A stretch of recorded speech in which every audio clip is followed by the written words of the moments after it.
Hello. Where's my guy? Where's my little dude? What the frick? Where'd he go? There he is. Welcome everyone. Today's a big day. It's a huge day. I have something to announce today. Oh, we hit our we hit our sub goal and then it rolled back because there's some people didn't renew, so we were like below our sub goal. But there's bigger news than that. Lady Rose, hello. Welcome, first time chatters. I was a little nervous about today. Huge day for me. Huckleberry stuff, pish posh, moving along. Everything's going really well. Very happy with it.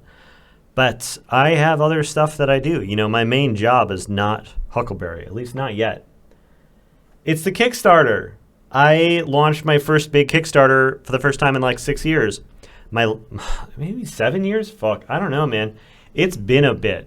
I launched, I had a string of really successful Kickstarters, each one more successful than the last. And early on in my indie career. And then I got to one that was so big that it buried me alive, and I spent 5 years digging my way out of it. Hey, Kevin, long time no see. And so a lot of people didn't like the fact that I was really, really slow and late about fulfilling that Kickstarter. And I learned some really tough lessons from that. And I did a little tiny like pin Kickstarter since then to kind of clear the air and prove that I could do these things. And then today I launched my full-on big boy Kickstarter, the Oracle of the Fallen. And it is, I didn't know what to expect. I really didn't.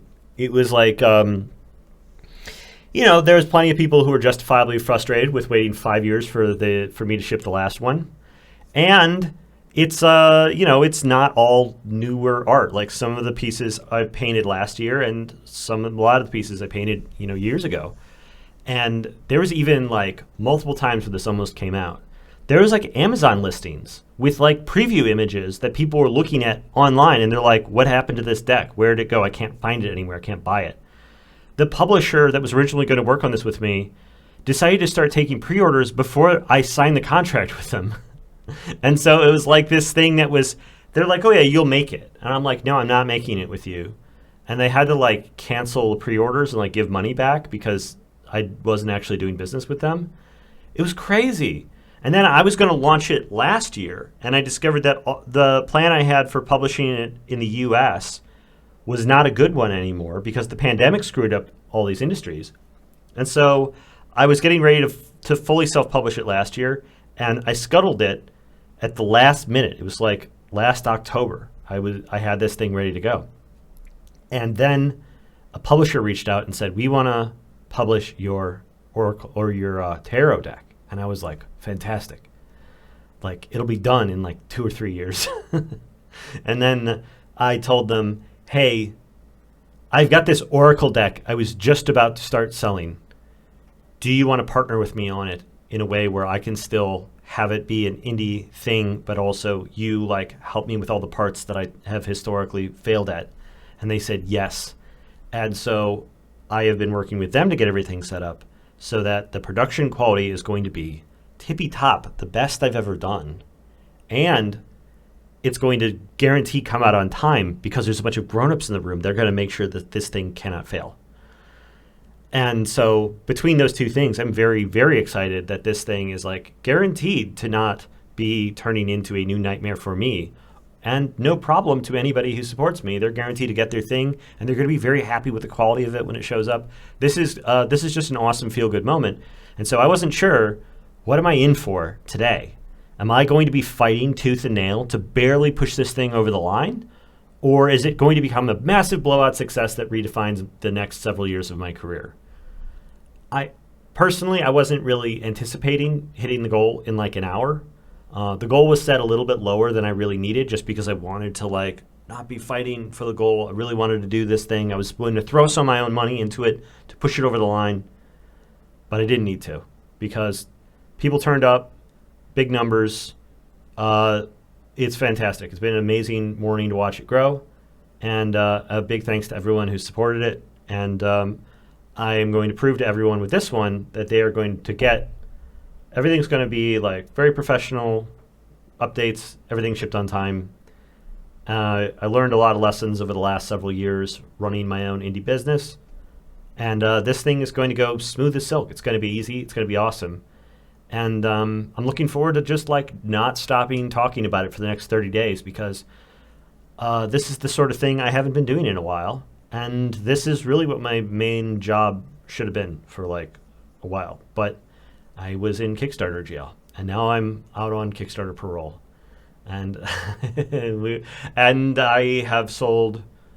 Yeah, watching this number go up is pretty freaking crazy. So thanks everyone who's been supporting this thing. If you want to, I'm gonna just drop the link in the chat. Who knows? If you guys think getting an Oracle deck with my art in it would be cool, you know, you can go get it. It's gonna be coming out. Street date January 30th, and so I'm pretty sure everyone should be able to get their stuff by the end of February 2024. I spent the last couple of days making some really nice graphics for it. I made all these from scratch from a blank Photoshop document, you know, just pushing some files around. And yeah, it's I don't know what to say. This thing is, I typically think that a Kickstarter, it does about, if you do a good job with marketing and you stick with it, you can do about 4 times the first 48 hours number. So I think that this thing is on track to be in the 6-figure range, which I really was not certain was going to happen. And, you know, now this is like my biggest win of the year. And, you know, okay, so I'm going to shut up about it. I'm going to move on to doing my daily study. Lady Rose says, I bought your year 1 and year 2 decks some months ago, and I absolutely love your art. I look at them for inspiration. Is the Oracle deck the same to those? It's a little different. The difference is that it is all the card backs are the same. The card backs, they all look like the card backs all look like this. So you can shuffle it and draw randomly, unlike the year 1 and year 2 decks. And the cards are way bigger. They're like double the size of one of those, the year 1 and year 2 decks. They're really big. So it's like slightly fewer cards. It's 36 cards, but they're big boy cards, and they're going to be in really nice stock. So if you like it as like a small collection of stuff that's like easy to kind of flip through or post up, like I really like the Oracle decks because some people use them for divination. Some people just like them as a collection. I think they make a great collection. So I'm going to be having those. I'm trying to buy up 19,000 copies of the first deck so that I can sell those along with this. They're available as an add-on. And then I'm also going to be like potentially making an updated version of that down the line. I want to like this begins the process of me having a kind of unified like look for all of the Oracle decks going forwards, because I have a third one I could make.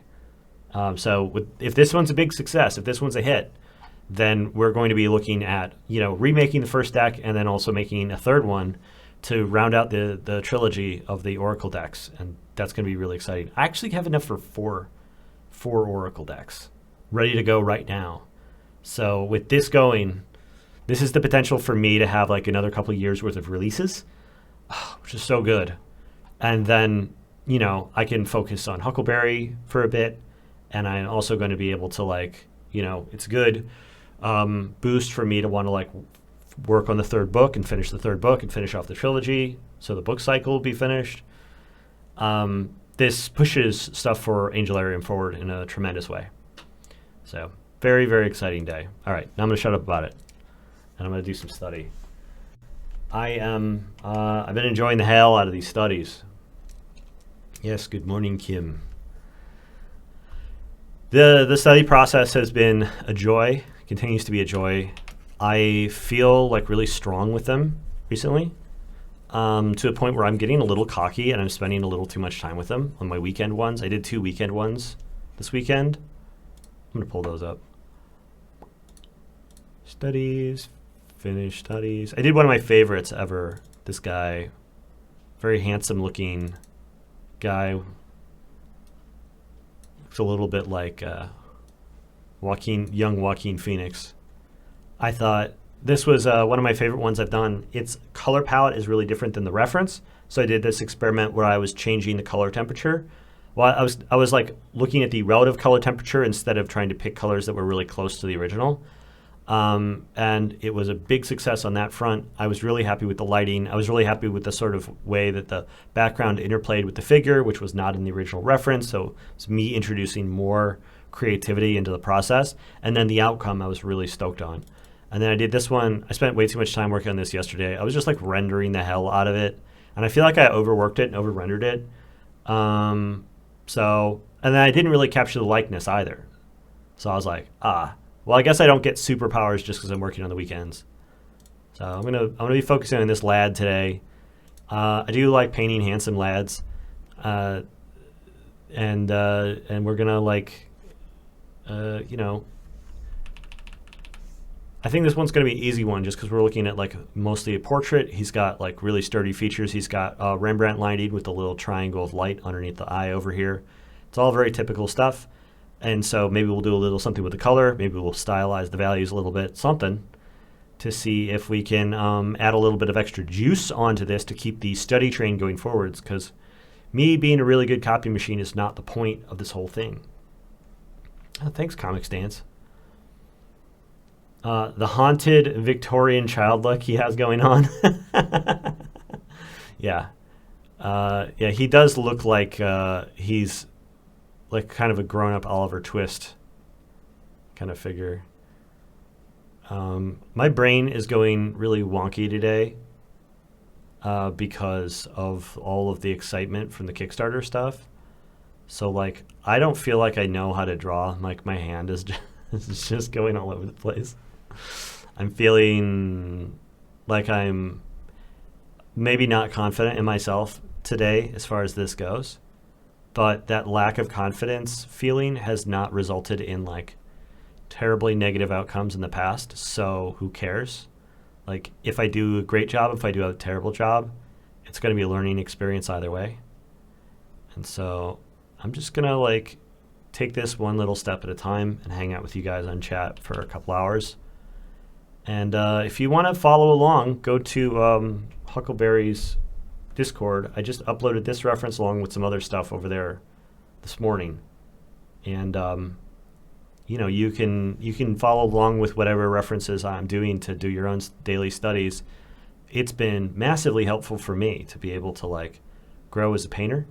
It's the first time I've ever experimented with doing studies is these last couple of months, and now I'm thinking it's probably something everyone should be doing a little bit of.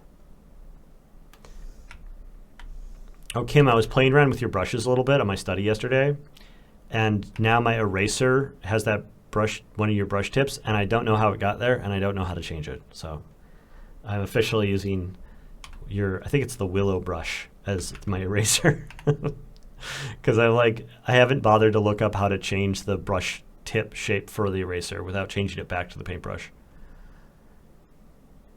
It's probably really easy. I'm just not going to look it up.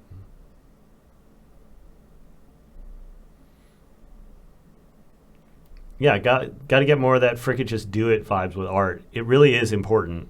I keep hearing from people who feel like they're in a situation where they need to keep studying so that someday they can be an artist. And I didn't know that that's like the way the world was. I didn't know that the way that like a lot of people were until fairly recently. I just figured everyone was kind of like up to the same thing where they're making their OCs. They had ambitions about the kinds of like personal projects they wanted to make, and then they would trudge their way through some commissions or like whatever from time to time in order to like make ends meet. I didn't realize that people were like putting themselves in study jail for like extraordinary periods of time. Certainly this does not feel like study jail to me. It feels like an escape from like proper work, honestly. It's one of the reasons I like studying so much is because like the stakes of it are so low. That's you currently? Damn, I'm sorry. Like, I say if you, like the study stuff has been fantastic, but like there is no end game for studies. Like, I think that if you really want to make your own art, you should be doing it and like maybe add studies as like a spice, as like an additional ingredient into the stew. But like the meat and potatoes in the stew, I think is like doing your own original projects. And then this is like the studies is like all of the extra spices and stuff that you throw in there to like, really do a great job with your stew. This metaphor is not holding together. I frequently try to convince other artists they don't need to toil in the study mines for years before they're allowed to draw. Yeah, wow, this is like, I guess we're all seeing it then, huh?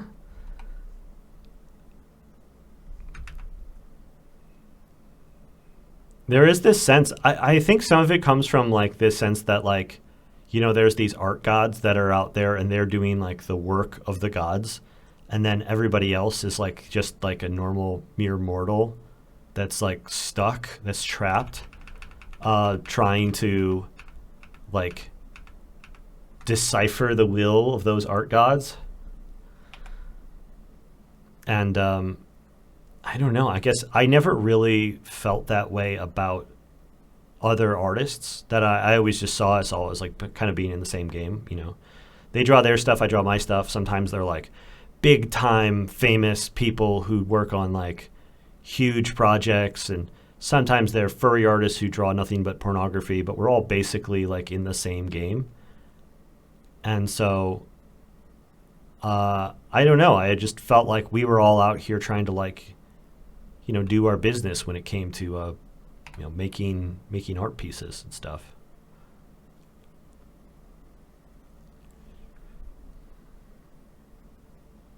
One guy had glorious IP he was incredibly invested into, and I was yelling, but nope, more studies. So he's got this idea for this IP that he like cares about deeply, but he's like refusing to actually work on it because he needs to do studies instead.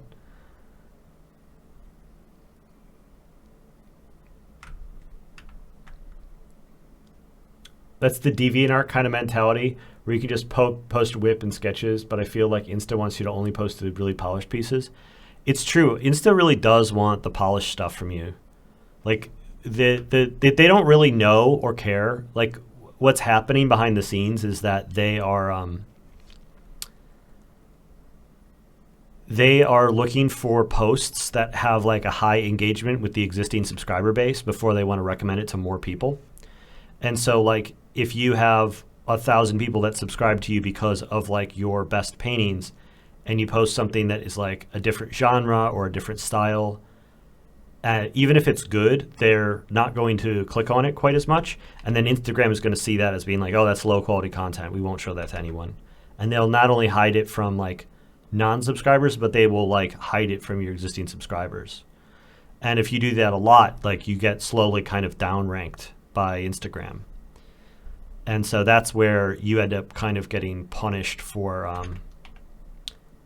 posting whips and sketches and stuff. But like whips and sketches can also be like a thing that you get known for. Like if you build a brand of like, hey, check it out, I'm always doing studies. Check it out, I'm always posting these like fun, loose drawings. Like some people will follow for that, and then when you post that more of that, they will like it. And then Instagram will be like, this is top quality content. I'm going to start serving this to more people. And so like what's true for one person's Instagram feed is not necessarily going to be true for everyone's. And so it's really a lot about like setting expectations on what kind of creator are you and what kind of stuff that you share. Honestly, learning art is content. Yeah, I mean, art as content is kind of like, it's kind of bullshit. Everyone kind of hates it, but like, that's the game that we're in. And so I feel like I don't really want to try to get into an argument with these platforms about, what our job here is. I would rather just like win at the game based off the rules that are being kind of laid out before me. Let's see. I try to push some of these features around early so I don't end up having to do too much of it later on.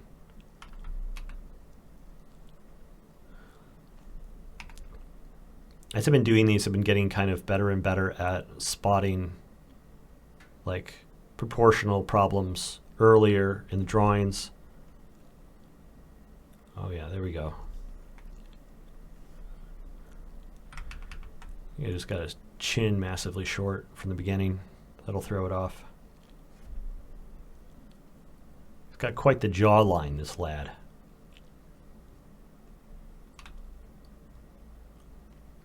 Yeah, glad you like it, Vatifs.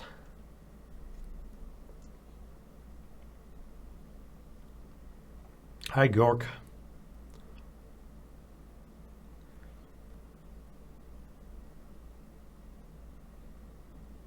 Yeah, Carl Kopinski did do great with sketches. I think one of the things that's true about art advice is that any piece of advice you'll ever hear, the opposite is also true for somebody else.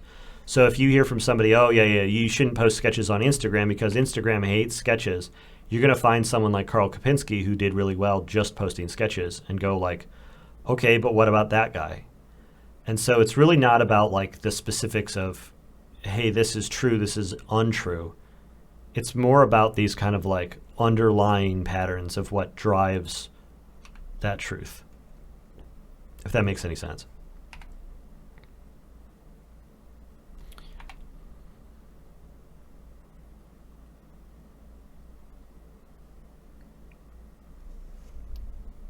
Conversely, when I started ignoring Instagram for a while, it started really pushing where we're working. I got hundreds of followers from doing nothing. I think it was trying to tempt me. Yeah, they will also like switch up the algorithm sometimes, and then it'll be like, oops, it turns out those posts that we told you were garbage, actually, we love them now, and we love you. And you're like, oh, interesting. So I really try to reinforce with people like not to take the Instagram algorithm seriously, because it's like a sort of it's sort of like a bipolar person who like gets like really extremely excited about things and then really angry about the same things like a few minutes later. It's not like it doesn't have like real serious opinions. It doesn't really reflect the way people really feel about you or your work in any like practical means. So it's like, if it's working for you, great. If it's not working for you, I don't know, like try to meet it wherever it is.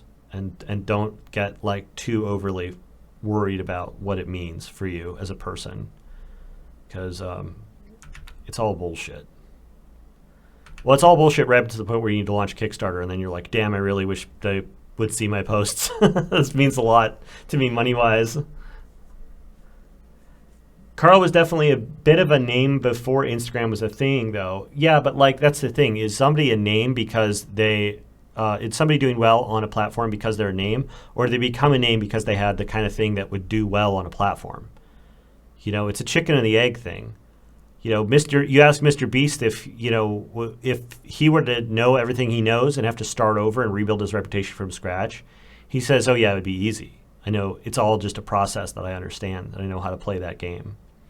I believe him. Like, I've thought about this myself. Like, if I had to start over from zero on all platforms and everyone forgot who I was and I was just like reposting from zero, I think I could do it. And like, I've given some advice to people in some situations where they are starting from zero or near zero, and I've been able to help them get a toehold. So I know I'm not totally delusional on this.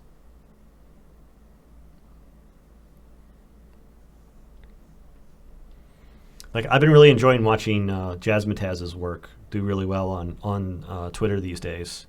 You know, he finally got that rolling in a way that's going really, really well, and I just love seeing his posts like continue to do well over there.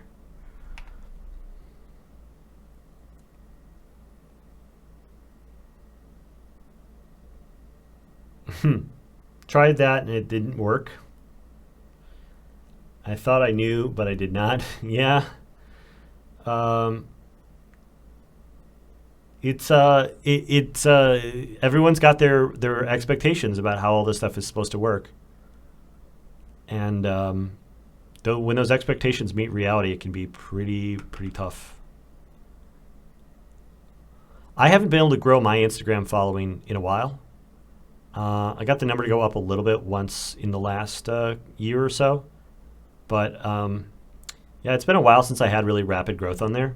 I think part of that came from a period of time where I was like not posting as often and not creating as many new pieces. And then part of that, I think, came from changing in algorithm. It was, so like I reach about the same number of people as I did back when I had far fewer followers. So like it feels like I basically have even as the number went up, I feel like I basically have the same number of people following me as I did when I was like, I don't know, like around 100K. But at 450K, it's like basically no different. And, part of that comes from, if you grow over a period of time, some of those followers, like they don't use the platform anymore or something like that. It can be like something totally unrelated to you as a person and just the larger flow and dynamics of the overall like population. What do you think are common mistakes people make? People tend to like try one thing and then quit immediately afterwards. I think you have to have an open mind about what's working, and I think you need to talk to people who like understand what's normal in order to get like a decent read on what's working and why.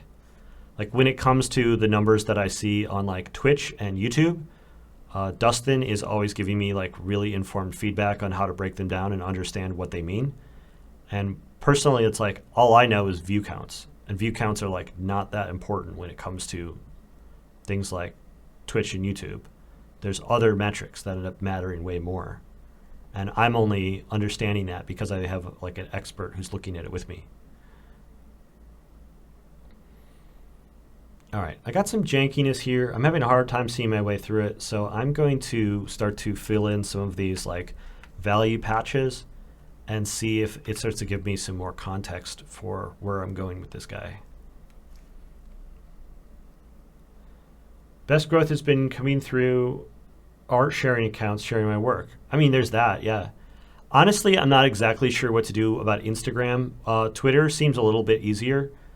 The strategy that I've advised some people to do that has really worked out is to start following and commenting on people's work who are doing the same sort of things as you, who like the same sort of things as you.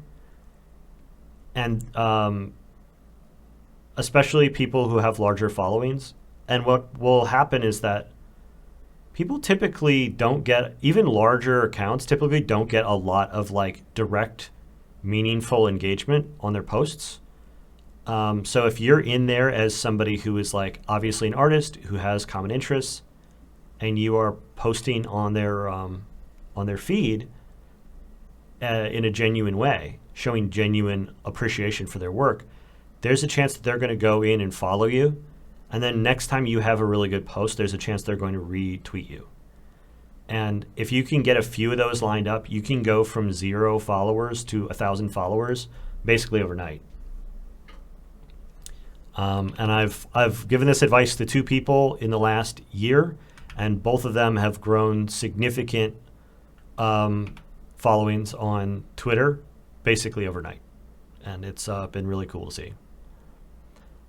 I should probably do more of that where I like I find and follow like new accounts all the time, but I tend to just be like a little standoffish when it comes to actually commenting on people's stuff.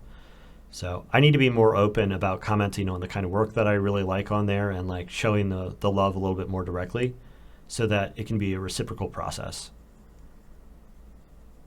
Because when you're actually engaging with people in an honest way, because you really appreciate what they do, like that can be a mutually beneficial experience. And we really discount that because we think of the internet as like a fully cynical place full of people who are just posting content and just waiting for like consumers to come along, when there could be something slightly more meaningful than that, and it's not that hard to do. And that will like help you break you out of your current bubble and get exposed to more groups of people. Pay to share? No, I wouldn't do any kind of paid exposure for growing your platform ever, even through the legitimate kinds of like pay for exposure that they do on Instagram. I do not think that that is a useful way to grow your account. Even if you were to get numbers out of it, I don't think that you'll see like genuine engagement long term out of doing kind of like pay to share or like paid advertisement to get like account views. I think you're better off doing networking, like real genuine networking, than engaging in some sort of like paid advertising scheme. Paid advertising is really good for like selling a product. Like I'm gonna contact my ad guy and we're gonna do some ad buys for the Kickstarter, because like, oh, we need to let people know there's a product for sale and like there is a real return on that, and we don't need to get them to like follow along and start liking posts and stuff. We just want them to do one thing, which is like back the Kickstarter. And the assumption, there's a bunch of people out there that would back the Kickstarter if they knew it was happening, but they don't know it's happening because it's hard. Like the social media companies throttle your access to people who like your stuff. So we're going to try to like, you can pay your way past that throttling if there is a call to action that you want to get access to. But I wouldn't use like subscribing as a call to action, paid call to action. Yeah, actually genuinely engaging with people on social media. Oddly enough, being social on social media, it produces better outcomes than like treating it like it's a stage where you're sort of standing up there alone, juggling, hoping that people are going to start throwing pennies in the bucket. That can be really depressing and can be really frustrating. I don't think you need to do it.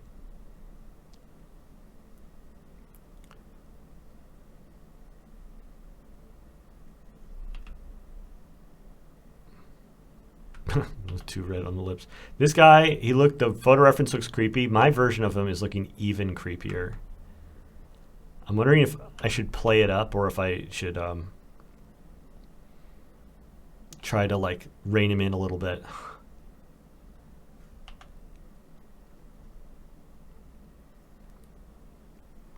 I've had good luck with like not roughing in these sort of looser meshes of hair and doing that as a later step. So I'm going to leave the hairline like this, I think. Be a little bit closer to his actual hairline. And then fill it in once I get to a point where I'm going to be doing those kinds of details. He's turning into a young G-Man from Half-Life? Oh, fuck.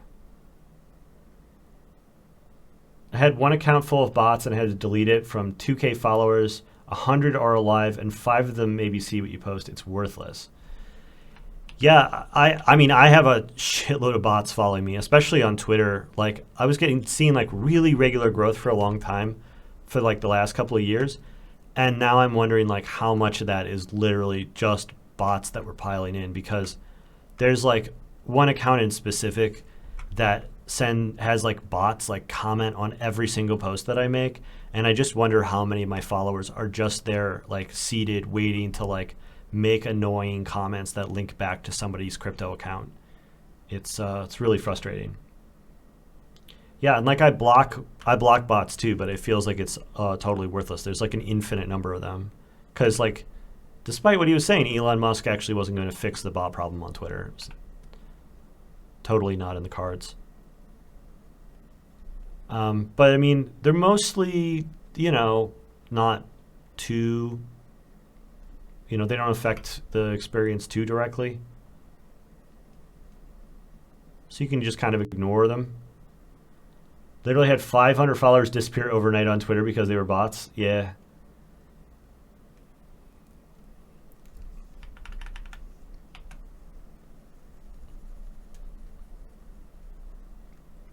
It's, bots are going to bot. A bunch of guys from Pakistan are absolutely going to, like, follow you 500 times on the same account. That's just the world that we live in.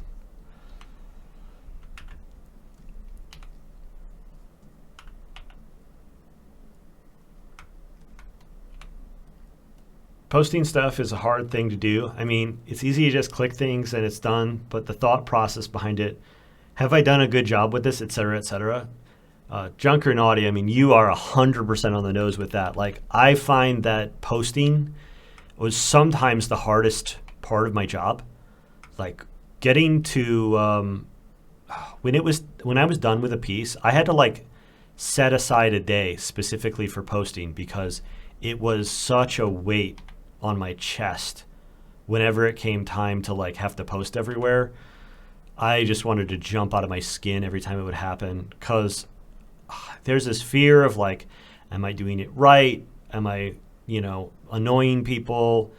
Is this piece any good? And then like I would be scared to want to check how the statistics on the post were doing, because it meant like either people really liked me or they really hated me or something.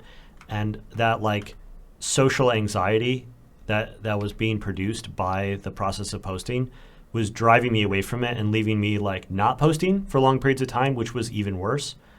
And so I had to like hire somebody to post, to be like my social media manager. And it wasn't because like, oh, I was so popular that I needed to like, have somebody like talk to all my fans pretending to be me. It was like I was still the one in the DMs, but they would make sure that like posts were going out on time and like on a regular basis. And that was a really, really helpful thing for a time. I got better about it, and I started taking over posting my own again. But shit, man. Yeah, posting day is still really tough. Like, I mean, I had one this morning for the Kickstarter, and talk about dreading posting. It's like, hey, this is maybe going to be worth $100,000 or zero. Like, good luck. Like, have fun, finding out whether or not, like, you're going to have a business in a few years. Like, just, like, turning over that rock is so scary. So I really relate to like the problems people have with like the emotional work of posting. I think it's one of the toughest parts of this whole being an artist on the internet business. So I've been gotten better about it in part by sort of raising my overall mental health, and then also like being a little bit more just a little bit more diligent about treating it as like a job, like setting it on a calendar and being like a little bit more careful about it when it comes to, not really treating it as like me, but like me just sort of managing like the operations, me minding the shop, me cleaning up, sweeping up around the shop. That kind of attitude has like made it a lot easier of it's just like a chore that I do and not really like a reflection of myself. And not a reflection of like how much people like me or the health of my business or anything like that. Yeah, thanks Zodiacs. I'm so fucking excited about it. The way the Kickstarter has gone, it is above and beyond what my expectations were for today, and it's encouraging me to like really put my whole ass behind this thing like over the course of the next 30 days. I don't have an X account. Is it worth starting one? Yes. It is. I mean, there's a chance that X is just going to disappear any one of these days, because like I'm pretty sure Elon Musk is just constantly losing money on X, and there's a point where he may not be able to service that debt anymore, and the thing just like disappears, or he has to sell it off. I don't know what's going to happen with it, but I don't really have confidence it's going to be around. I don't have full confidence it's going to be around in a year. But even so, it's still a free bet. I'm always up for a free bet. It's like if you could like go to a store when you got gas and there was a stack of free scratch-off tickets with $1 million grand prize, you wouldn't be like, oh, is it worth it? You'd be like, yeah, it's a free bet. I sometimes have fantasies of just working in a local bakery or bookshop and then going home and looking at Twitter. And not looking at Twitter? Wouldn't that be nice? I uninstalled Twitter from my phone, and it hasn't been tough for me at all. I really don't miss it. I check Twitter periodically on my computer now, but now that it's no longer a daily habit, the power of like Twitter, the like obsessiveness of it has really, really diminished. Some of these things are just sort of like habitual. I think that's the way they get us. Oh, yeah. I mean, a simple life like that is kind of what I'm dreaming of. I wanted to teach at Ringling College of Art and Design, which is like down the street from me. And I applied, but I ran into a problem where it turned out they didn't pay enough for me to be able to pay my bills. So like I would love to do it when I'm like more closer to retirement, but like I can't afford to work there. And so I was like telling them like, I think the money's going to be a problem because they didn't pay enough for me to like cover my family's bills, which, I mean, that's a whole other can of worms. Like I wouldn't get so fussed about it if I could actually just go ahead and do that. Like having a regular job where you like show up to classes and you like are rooting for your students and you're always working with like excited, passionate students, like that sounds like an awesome regular day to day for me. So I'm really looking forward to the day when someday I can be a college professor. That would be ideal.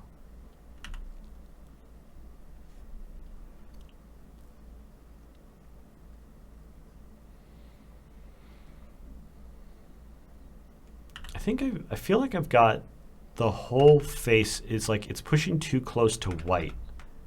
There's like not enough value variation, but it's pushing too close to white. And so I think I'm going to try to hedge in a little bit more of this dark gray around the edges and like keep the value contrast up a little higher than it really is, and then work it out as I render it down.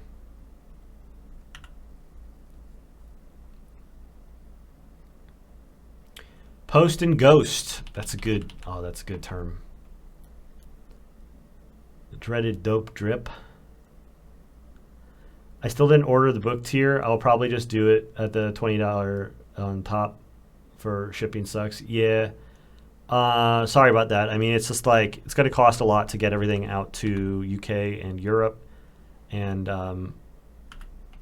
you know, it like the books are already for sale. If you want to break it up, like the books are for sale right now on angelarium.shop, and the shipping cost in the UK and Europe is like not that high because I have distribution centers in those spots for like with the inventory already set up in there. So like if you are interested in the books, like you know, you can go ahead and pick those up separately whenever you have like a couple of loose dollars in your pocket, and you won't have to like get hit for another big shipping fee. I'm looking forward to the day I can be an old eccentric who only shows at local galleries. I know, right? See, like I'm living down in Florida already, and I'm like surrounded by those people. And I'm just thinking like one day I will join their ranks. Anyways, okay. I'm gonna stop fussing around with the sort of soft brush stage here. This guy is looking so fucking weird. I have some questions about proportions here. I can address some of those by lassoing shit around. I mean, like his ears are high.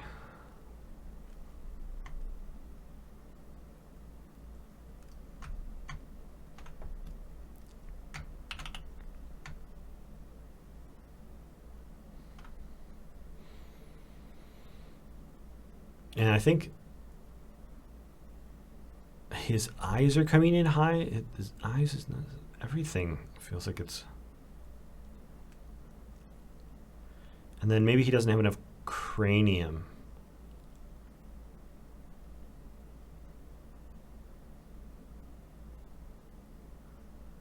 All the way down to here might be.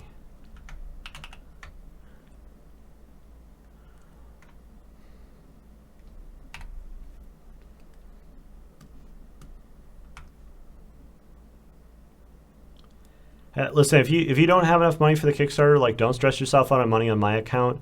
The big thing that everybody can do to help if they want to help out with the Kickstarter is share the link around. I mean, the more people share the link around, the better it's going to be. Like getting social media to notice that there's like a limited time campaign is like pretty tough sometimes.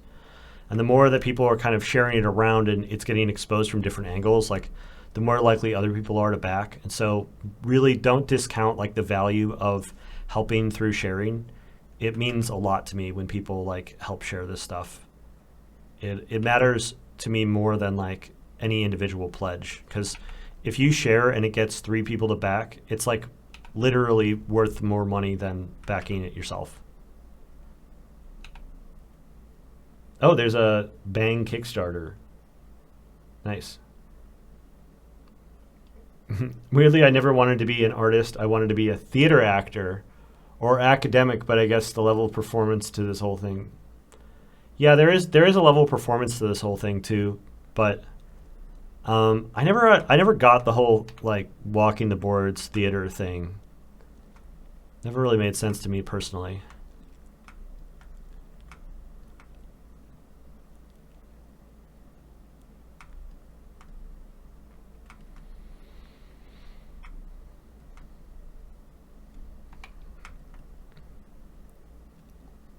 I do like the idea of being an artistic eccentric, though.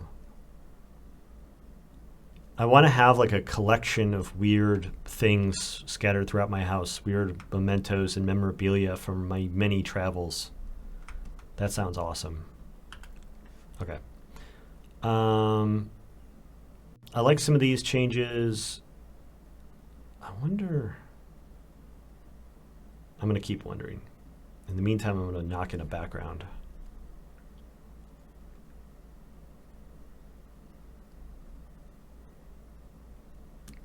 I like the deep blue, but I'm going to maybe make it a bit bluier. Wide rim glasses, brown coat, elbow patches. I could do it. That could be me.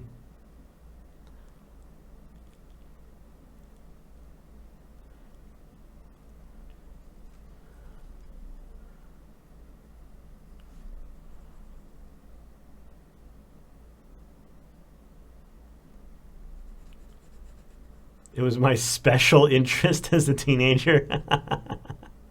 One of us, I see. One of us.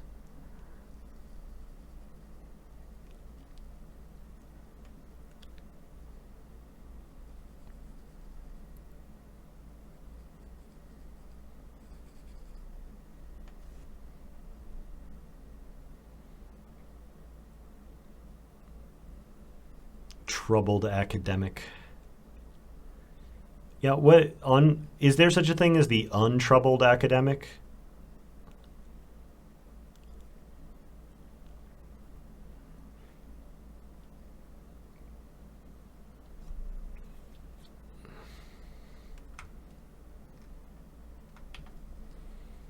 I'm going to take a sort of middle tone and just go over, I think, flatten this down a little bit.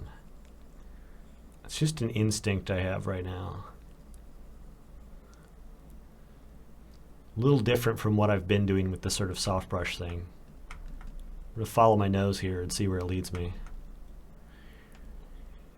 Definitely still keep things kind of soft at the edges, but I think he's got these really accentuated carved in features, these deep set eyelids, the really like chiseled lower lids, the dark hair, the dark eyebrows, the very like, and then he's got this very top down lighting that's like having this like tight lips make these very hard creases and stuff.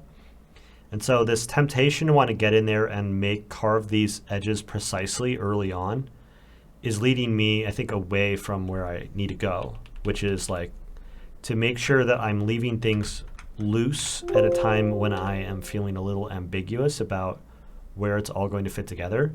And then I will tighten it down as it becomes more apparent where all of these details end up lying in the overall figure.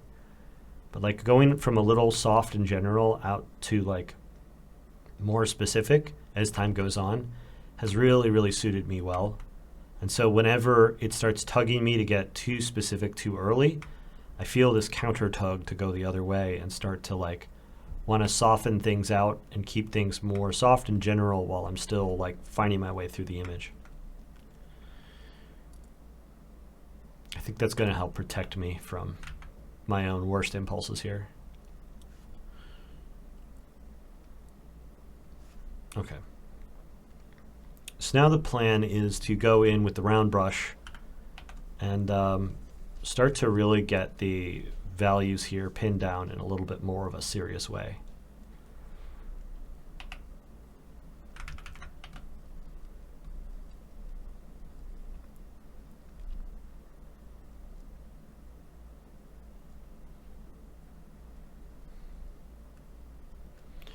slightly more nuance inside the values overall. And then I'll zoom in on some of the features in the face and start to get those shaped a little bit more precisely.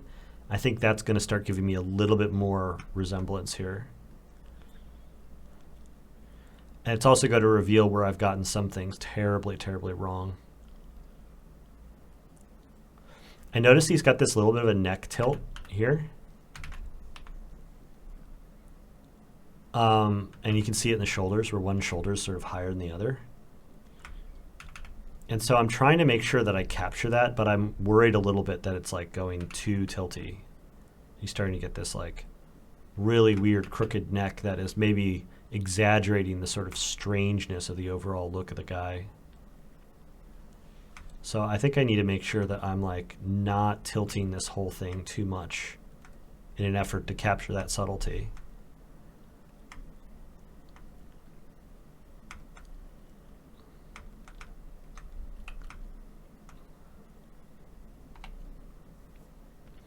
Welcome, Valtor. Hey, it seems like a cool chat. I just got a drawing tablet. I'm new to Adobe programs. Is there any YouTube series for you guys to recommend? I don't know about just getting in series. I want to make one myself. It's I think like the main thing to keep in mind when you're just getting into like learning digital painting with a tablet is to just like focus on the brush tool. Like there's this whole big toolbar with all these different things that do all these like wacky shit. And then underneath each tool, there's like brush, pencil, color replacement tool, mixer brush. And you feel like you need to watch a tutorial how every single one of them works. And I can guarantee you really don't. Like the vast majority, if you were to stick around with the whole thing, and I don't expect that you're going to, but if you were to stick around through the whole thing, the vast majority of this is going to be normal layers and like simple brushes. And just mostly brush tool. And that's really like, if you were to focus on that and never learn anything else for a year, you could get a lot done in Photoshop. It all seems way, way more complicated than it really is. Like the artistry underneath it is what drives all the really cool results. And so learning basic art fundamentals is going to be more important than you learning software if you're just getting going on it.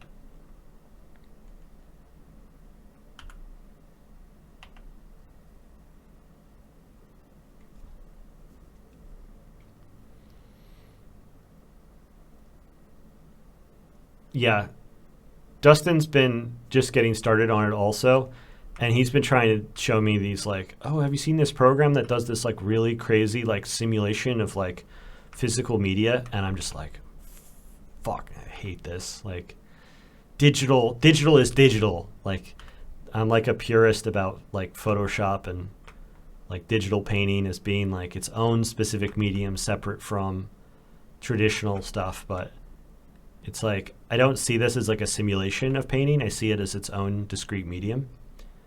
And so just like learning the nuances of digital painting can be like extremely valuable. Just learning like the paintbrush tool and learning about like how drawing works with a tablet and painting works with a tablet, that can be like a whole education, and that you don't really need to like venture into either the really weird parts of like Photoshop, all the extra tools that are intended for like graphic designers and architects and stuff, and not venturing too much into like trying to simulate like some other medium that you're not really working in.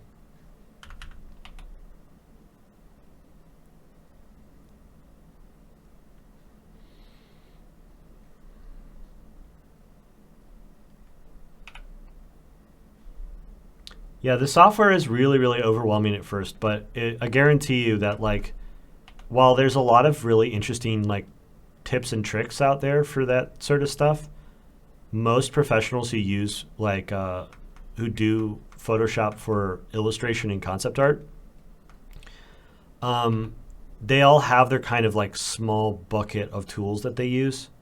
There's some difference between them, so I'm not going to say it's all paintbrush tool, but it's a lot of paintbrush tool. It's a lot of paintbrush tool. oh, you saw Craig Mullins does stuff in Rebel, and I'm like, I want that. But the thing is that Craig Mullins got the same look out of Photoshop. He's just like that with everything. That's one of the things that makes Craig Mullins so crazy. So like he doesn't really stick with like one working method. He's able to create results using anything. And he's able to work with like really, really messy looking brushes and make it look incredible because of like his decades of like rigor when it comes to traditional art fundamentals and digital art fundamentals. The reason I'm going to repeat this for the audience, which is like, I really think it's important that people, when they're learning, use tools that like give them the best possible feedback on whether or not they're getting the results they intend.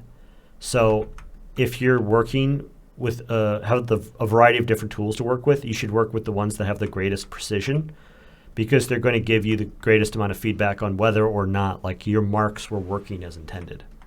Because if you're trying to like smooth something out and you're using like a really fuzzy looking brush that is got a lot of texture on it, you may not get a clear sense on whether or not that brush is you're actually controlling it in a way that's effective, because like it's kind of going all over the place, and it's like getting kind of masked by the fact that you've seen a lot of like interesting weird accidental textures and stuff. Like you're better off just using like a really, really clean round brush, because then you can see whether or not your hand is doing what you're asking it to.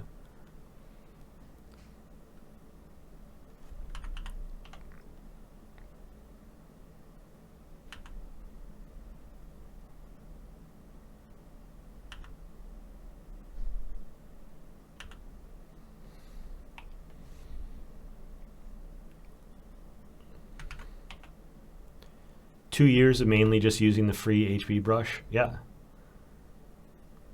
Super interested in Max Pack's oil brushes though.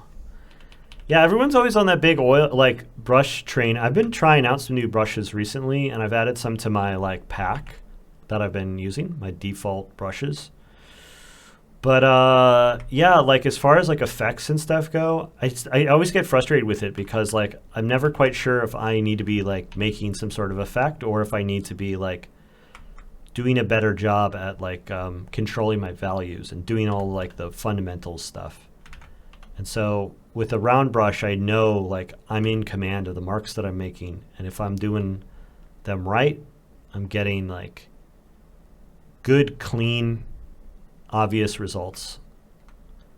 And then like if I want to kind of make it look messy or whatever later, I can do that by using a custom brush. But I have a hard time building the painting in the first place if I don't have like a lot of command over the tool.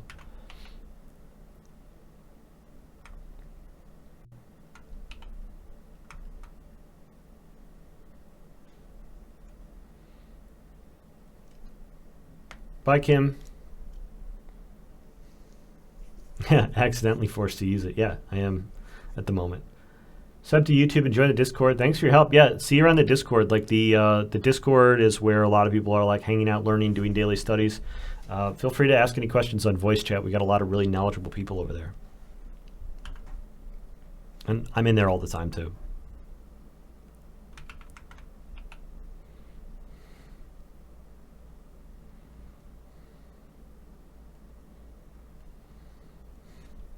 The thing that's really getting me about this piece today is that it is like, because it's so straight on, I feel like anything I'm getting right or wrong about the likeness is really being exaggerated.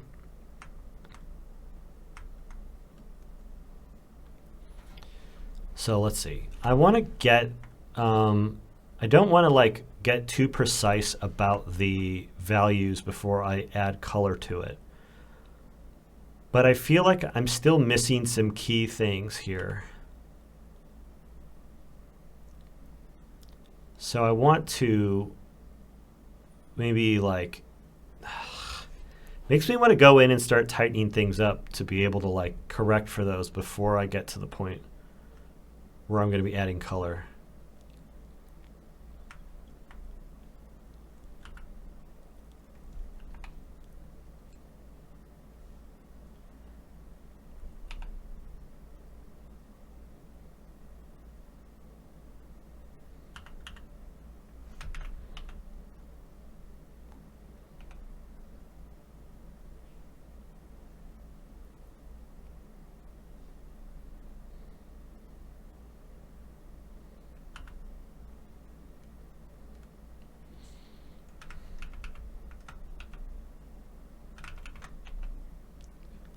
I'm over here overanalyzing it. I ended up getting all of his brushes, and I think he does an excellent job. I almost exclusively rotate through his brushes these days, a few other outliers, but I bought brush packs. It can be intimidating to drop that much at once on any. Which brush pack is that? Is it the...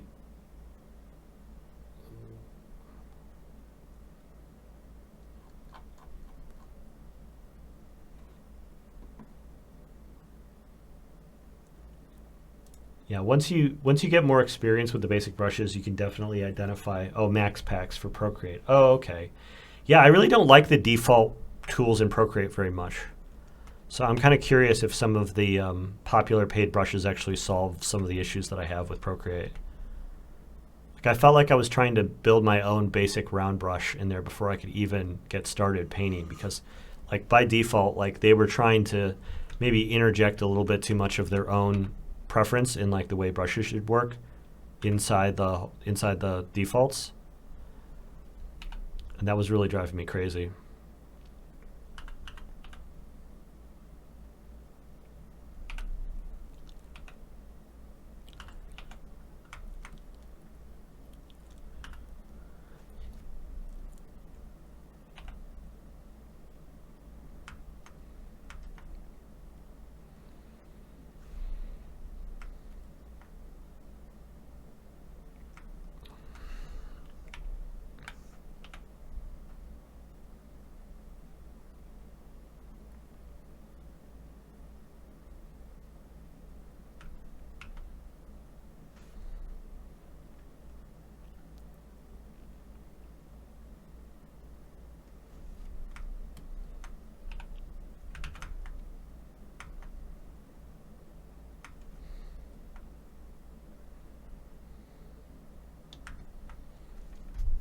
Some of the defaults are pretty whack. They are wiggity whack.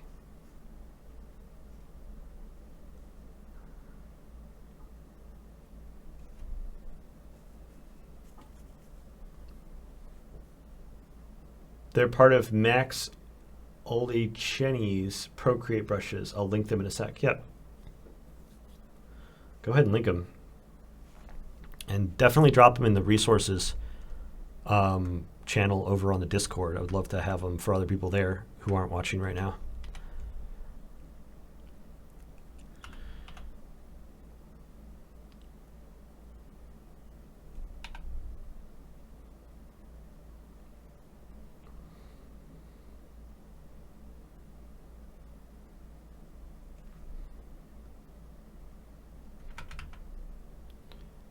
There's something about just the way that the hair being floofed over is like really affecting the face shape here.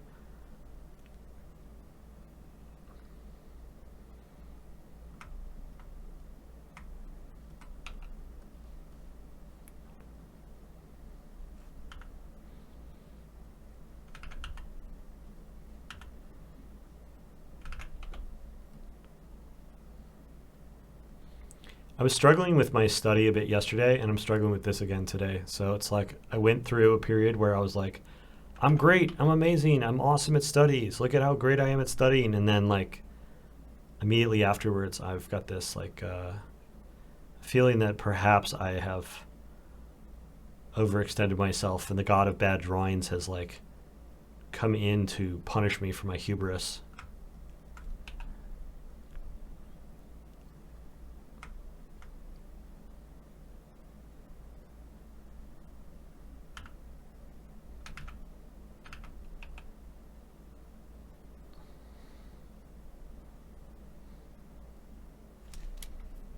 Oh, want to throw up some of the stream beats? Thank you so much for the reminder.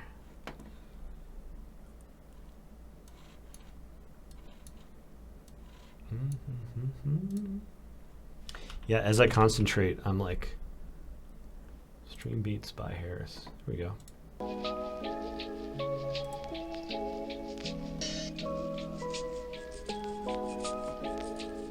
I saw this one guy, he popped into the Discord once, and he was like talking about brush packs, and then he was screen sharing, and he opened up his folder where he has brush packs, and he had like hundreds of them, and he had bought some and he had pirated others, but like I was like, how long have you been drawing? He's like, I don't know, 3 months. I'm like, dude, that's not it. That's 100% not it. Like, experimenting with brush packs and everything, it's like, fine, it's great, like, good. Like, I get it. I'm doing it too. I'm experimenting with stuff. But like, there's this desire to like go find like the quest for like the golden brush that like you will hope will unlock your true potential and like make this whole thing make sense. It doesn't exist. It's like a whole, like, you know, it's a quest with no real prize at the end. You know, it just leads you down this endless road. I think that the curiosity of wanting to find better tools needs to be tempered with some amount of like returning back to the basics over and over again. And it's the balance of the two that's ultimately the wisest choice. So it's like, it's not about shutting everything out. But if you are finding yourself non-stop collecting new brush packs all the time, I think you need to reconsider your choices. Yeah, the dream is to just have that really great brush that makes you look better, right? Like, you want it to make you, but like, it's not about it. Like, a good brush versus a bad brush does work that you mean to do in specific. And so like, it's really always comes back to the intention, whether or not you're, you know, using a really great brush or a really terrible one.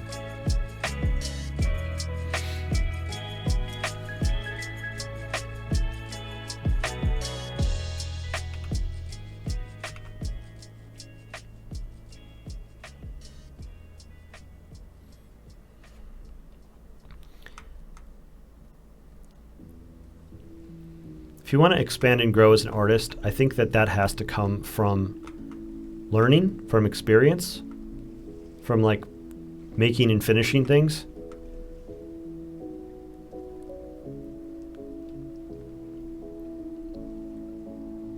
Getting closer with this guy. All of the fiddling feels like it's actually spiraling towards its intended target and not like slowly mushing this around into like a more grotesque gremlin. That's the big, that's the one comforting feeling about these studies, is that like, even on these days where I feel like I just have lost it and I have no idea what I'm doing, like, as I slowly gather myself throughout the course of the study, I don't end up feeling like I'm like pushing things towards like a worse, messier result most of the time. That it is actually like progressively working towards like a better version of the image.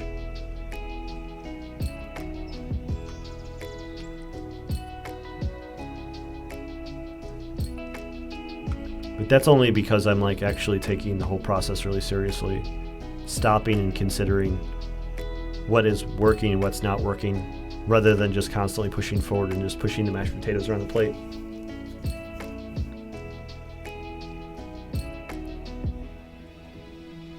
Back in the day when Photoshop was newish, we didn't have these fancy newfangled brush packs. Yeah, that's true. Oh man, my subtotal keeps going down. Dang. We touched the sun and then now we fall back to earth like Icarus. There's something about the ref photo that makes me think of Frodo.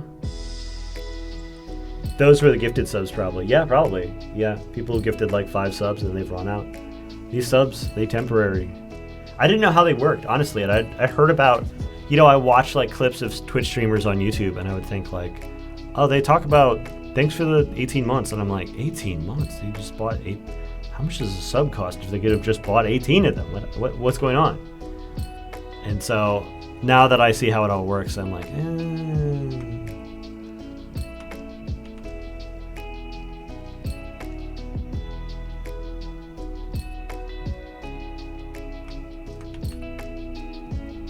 Okay.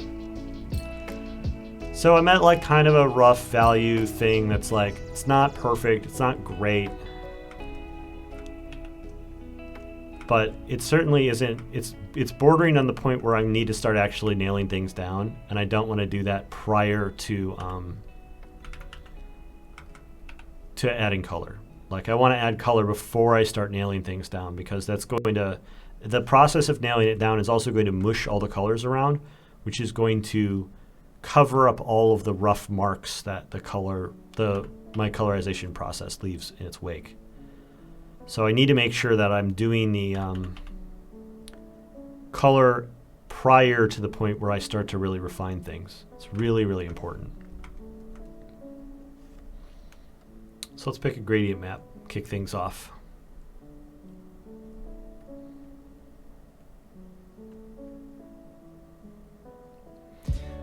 This is good. This is a good one to start off with. I'm definitely thinking about coming back to this. The reason I like it is because we have these cooler highlights. Like you can see that there's just more warmth through these midtones here.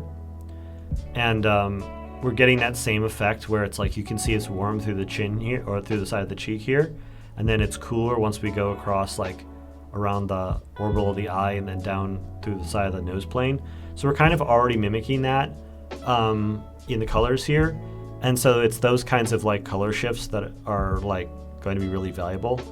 And it's also just like generally creating a color palette with the blue and orange. The blue, orange, and white is feeling somewhat balanced already. Let's see what else we got. Something maybe really funky. So this is an alternate version of it. It's doing the same thing but a little bit less.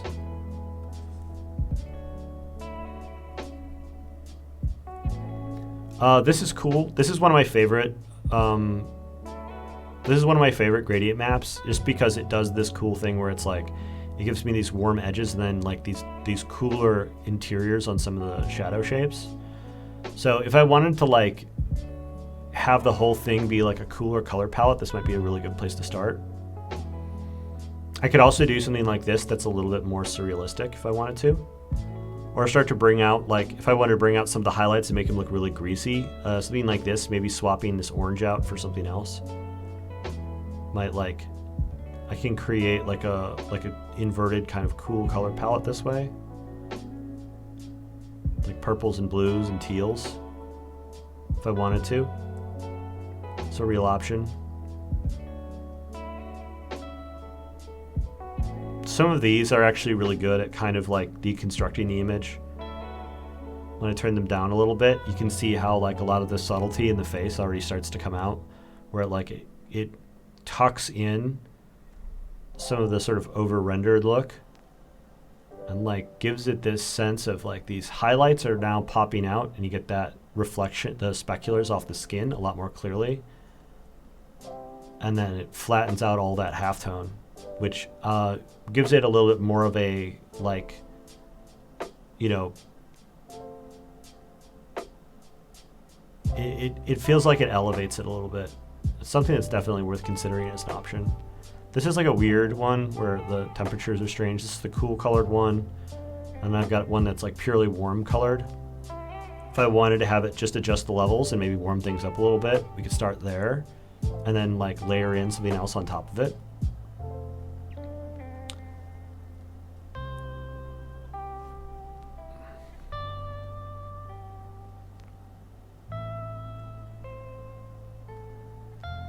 Like if I wanted to layer this other one I liked on top of it, you can see this is it without the first layer down, and now this is it with it. I think it actually improves it. I think it elevates it.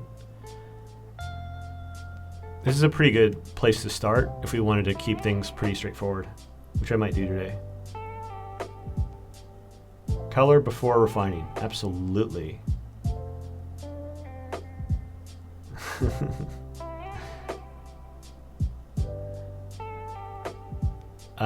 Prime sub ran out. It's okay. Don't worry about it, Phil. Oh yeah, this is, oh my god,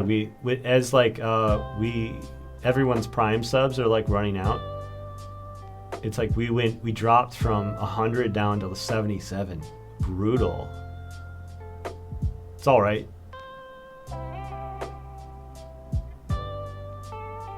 We touched the sun, just tapped it, and then fell back down to earth gracefully.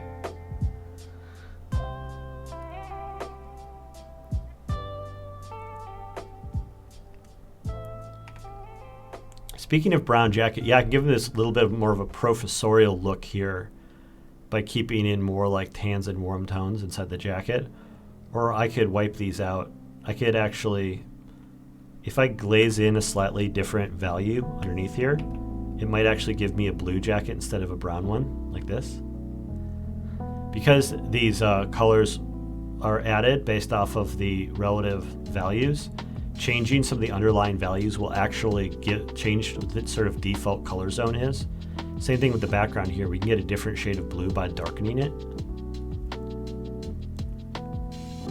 And this is just darkening it by like a half a tone. Gives us really different results out of here. Which I actually like this a little bit more. And it definitely brings the focus back on the face, same as what we're getting in the photograph.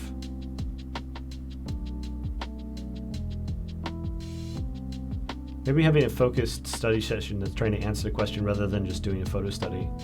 Those help me progress when I'm studying. Yeah. I really think like, do you think it can limit, do you think there is a limit if one can only practice for 30 minutes a day? I love art, but it takes so long. I spend like 5 hours on a picture. It gets worse. It's a worse version of your study. Yeah, I mean, it's like art is time consuming. You can absolutely progress a half hour at a time. It's like, I think what's important is that you're always trying to shoot to like finish things. So if you can only work for a half an hour on something and you're packing in 5 hours on it over the course of like 10 sessions, that's awesome. But you know, do what you can to try to push towards making a finished piece over that period of time. And like, if you're studying on your own, you're definitely going to fall short of that a lot. Don't worry. Like, aspiring to finish things and doing your best to try to finish them all the time is what's really important. I think I'm going to give him slightly more yellowish skin tone. He's got a decently yellowish skin tone inside the reference. I think it adds to his like overall weirdness. But I don't want it to be that saturated. And I don't want it to take over a lot of these darker shadows either. I probably need to mix it with some pinks around, like, he's got a lot of redness around the eyes. Maybe it's some makeup. Maybe it's natural. Maybe it's Maybelline.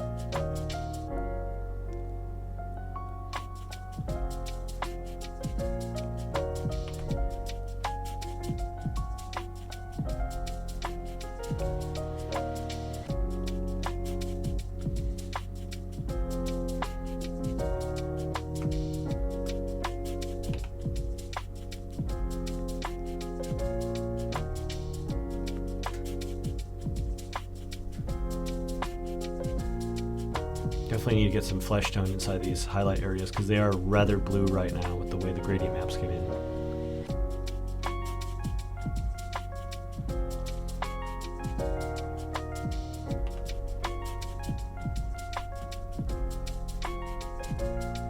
Just going to glaze in a couple layers of color here to try to like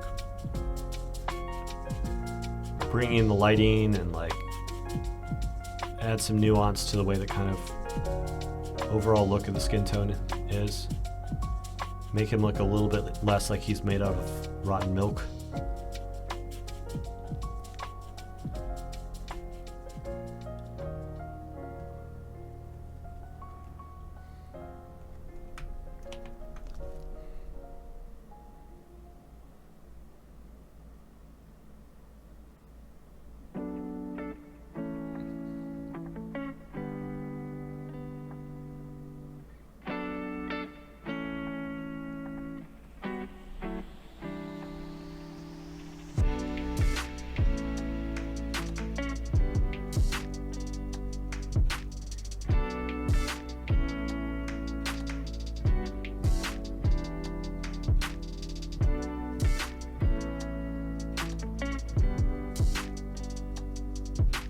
I want to get in Discord because I never have anyone to talk about art with. I just don't usually do that, so I didn't write anything here yet. Yeah, you don't need to write. I mean, just pop into the voice chat and like hang out and listen to other people chit chat. It's fun. Like, you don't need to come in and like have insight or like feel like you have anything to offer. Like, just come in and join. It's like, it's It's not like an exclusive club. Doors are open for everybody. Chill beats to study to. That's right.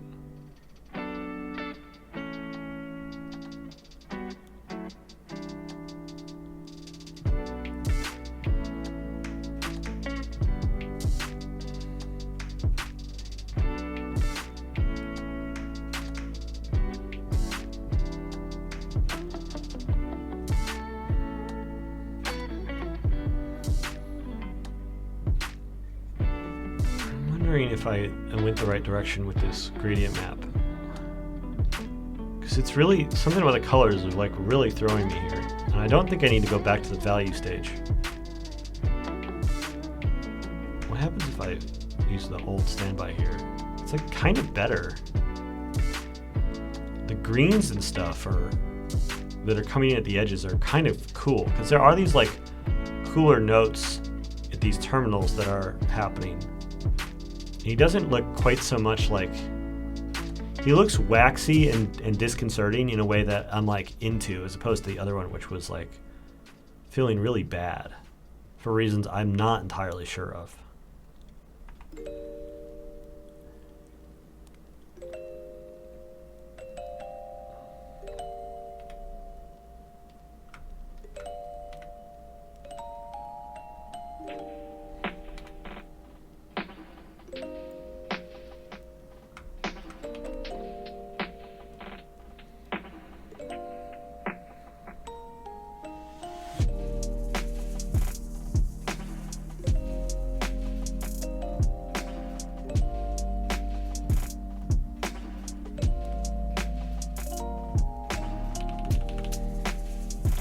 Lo-Fi Girl's taking over.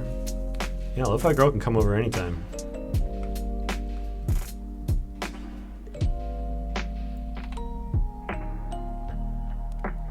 People hang out and live chat all day on the Discord? Yeah, basically.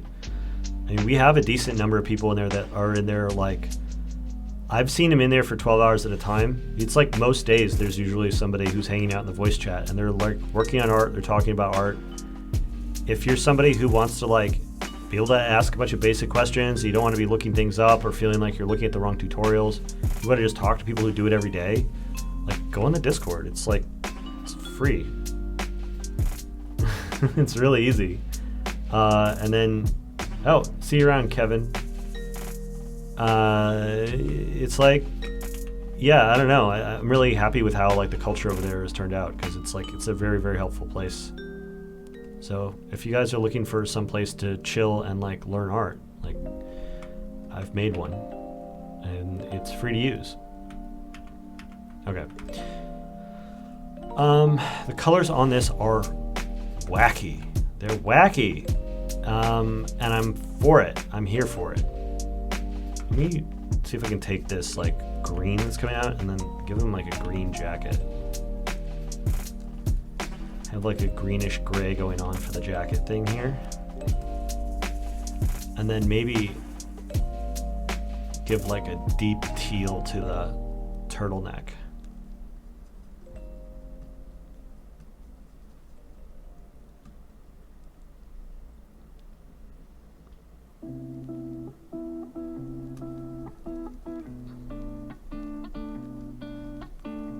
Yeah, there we go.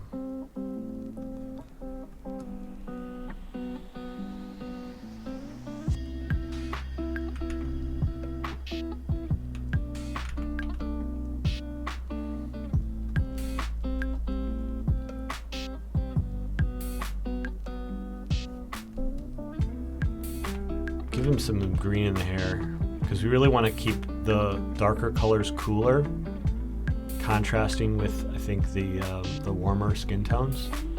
So I'm going to take this teal that's emerging out of the color palette and spread it around a little bit so that we have this sort of orange and teal look overall. And then this is all going to become less like rainbowy and darken up and solidify as I go deeper into it, I think. I'm not 100% on where we are with the color on this guy yet.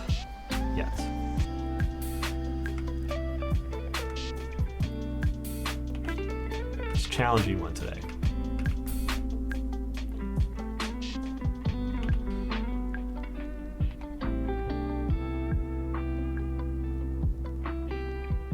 Yeah, was it like, yeah, welcome in LGN. The chat, like, we looked at the chat hours, and it's like, oh yeah, by the way, you've in the last 30 days, there's been 4.2 million hours of voice chat or whatever. It's like, what the fuck? How's that possible? It's like, it's been active, but it hasn't been that active. Like, the stats they give us for the voice chat look like literally impossible. Nothing about the number makes any sense. But I mean, it's still like, yeah, 157.6 hours in voice chat on the server. Yeah, that sounds right. That sounds doable. We've got some really active members. And they're not like monologuing in there. Oftentimes they're just hanging out while they're working, hoping that other people are going to come in and do a little monologuing or like chat about whatever. Okay.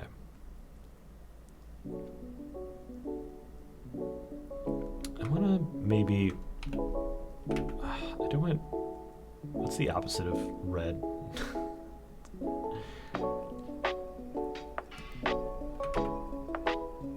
Maybe, I'm inclined to want to add a little bit of blue into this jacket to have it not stand out quite so much as the turtleneck. And then also maybe softly start to approach some lighting for the scene as a whole.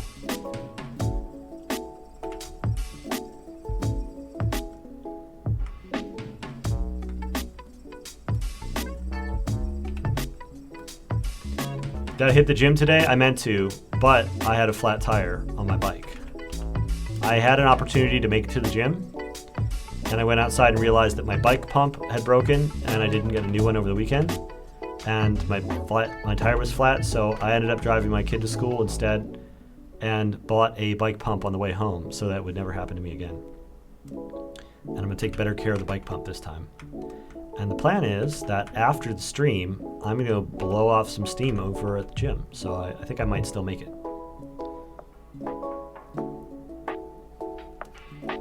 It's like, I don't love making excuses like, oh yeah, I couldn't because my tire was flat. It's like, yeah, sometimes flat tires happen.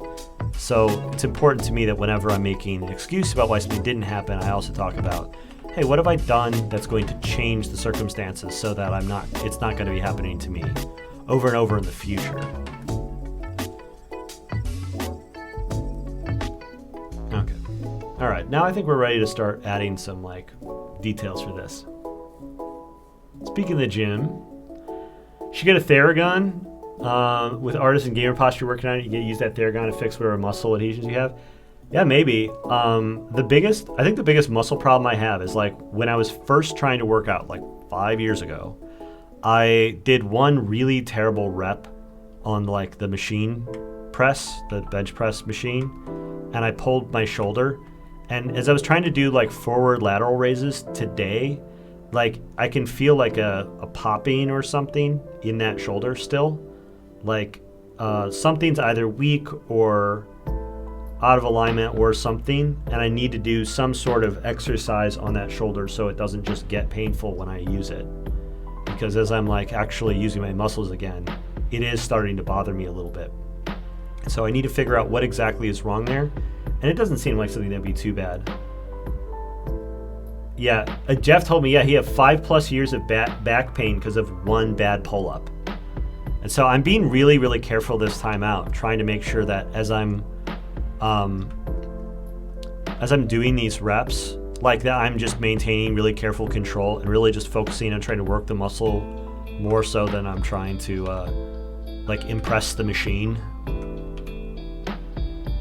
You know, I don't really care how many reps I really do. I'm really just trying to like work the muscle as best as possible and just focus on muscle control. And taking these like slower reps and making sure that both the eccentric and concentric are like adding a lot to the rep, and it means like I'm able to do a lot less weight than if I were to just be trying to push up sets and just do, is it eccentric when you're doing like the extension?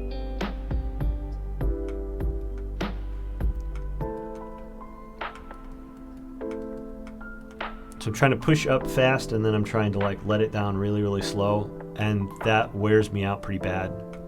But I think I'm getting a really good workout as a result of focusing on working the muscle in both directions.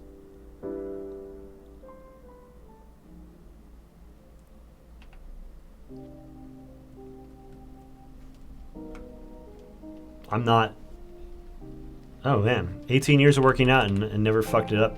It's pretty good. Yeah, after I pulled my shoulder, I like thought I would give it like a week or two off, and then it turned into like me not going to the gym for like 2 years. And yeah, it never quite got all the way better. I just thought I needed to like rest it, and I definitely am good about like if I've hurt myself that I don't keep pushing it and try to work through the pain. But that wasn't really the problem. I mean, the problem was like something got out of alignment or whatever, and I needed to like do some sort of corrective therapy on it.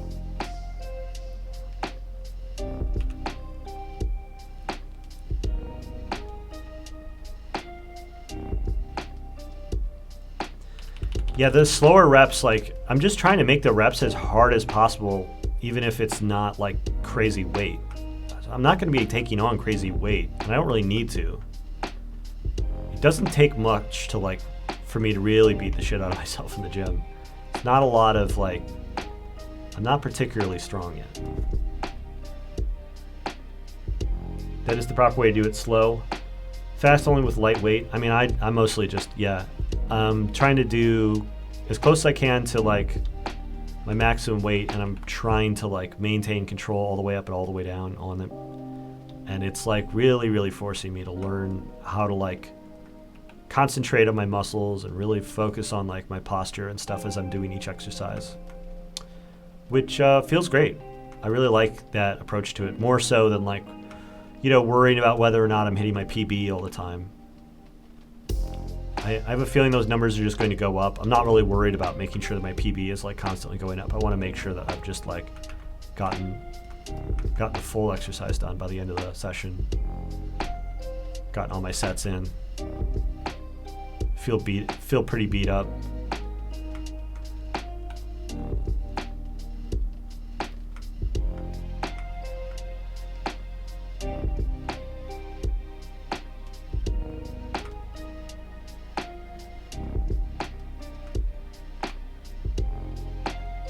Welcome, Methos.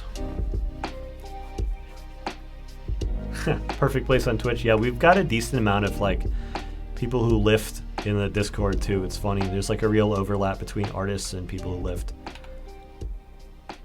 I think there's a certain amount of curiosity with sort of body and its function that like carries over between people who draw the figure and also like are interested in developing their own bodies. I've noticed that for sure over the years. I've met plenty of artists who are in great shape. I've also met plenty of artists that are in fucking terrible shape.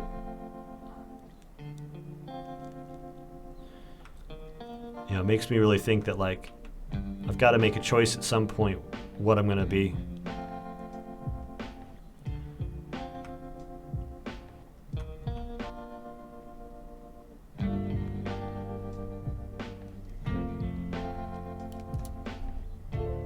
Got to make sure you have a good posture. Important when you get older. Artist equals six-pack abs. Be buff so you can be your own reference. I've heard that one before. I mean, I've definitely known people that have done that.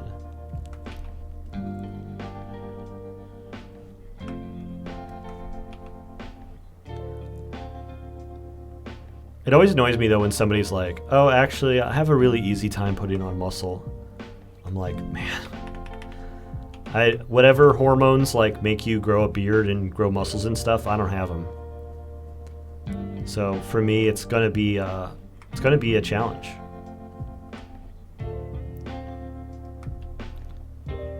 Got that beta male physiology. But I'm also stubborn as hell, and I'm pretty good at developing habits. So I'm really excited because I think I'm gonna be sticking with this long term.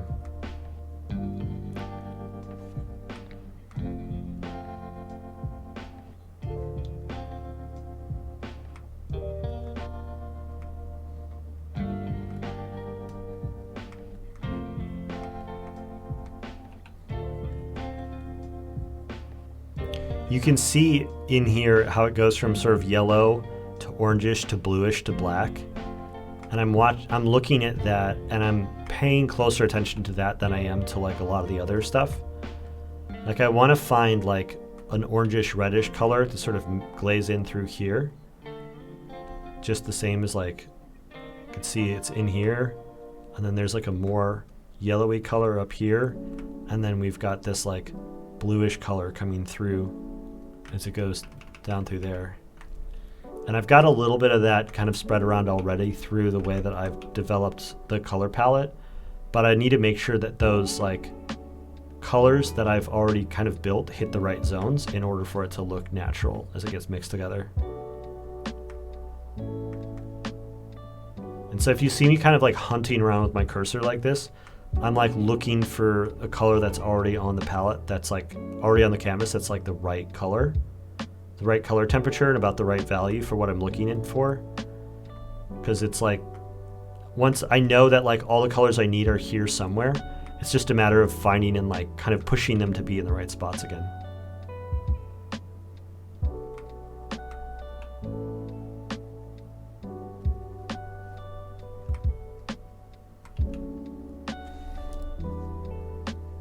The Navigator's starting to look creamy? Maybe. Man, I am really struggling with this one today. Maybe it's like I've got something like a different vibe in my process, and now I'm like expecting to do something that I wasn't doing before, or like something I was kind of doing naturally I'm no longer doing. I'm not sure exactly what it is, but like I'm feeling like it's slowing down and being more difficult recently than it was like a week ago. Maybe it's like, again, maybe it's just hormones. Like as I go through the, like as like I have like a rise and fall in my mood and in my energy levels, and also sometimes in my art skill. Like I wonder if some of it just comes back to like body chemistry on a bit of a cycle, rising, falling waves.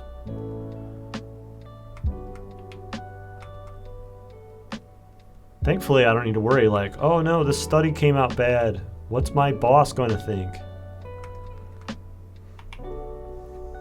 Creamy. Kind of looks like Todd Howard. I think Todd is on people's mind right now.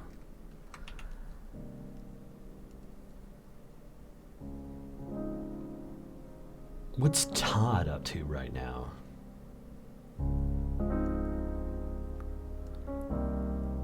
Hey, Todd.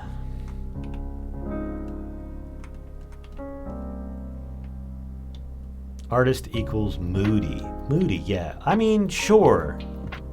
The moods, they go up and down. I feel sensitive. The more I get older, the more I feel like I'm aware of the moods going up and down. I feel like they probably were going up and down a lot before, and I was just chalking them up to dumb shit. Oh, it's because this happened. Oh, this person said something to me. Oh, this, I woke up on the wrong side of the bed today or whatever. And like now I'm just like watching it, and I'm just watching the mood like slide from one side of the pendulum to the other. And I just go, that just happens. It just happens sometimes. And I'm just not as interested in putting a narrative on it.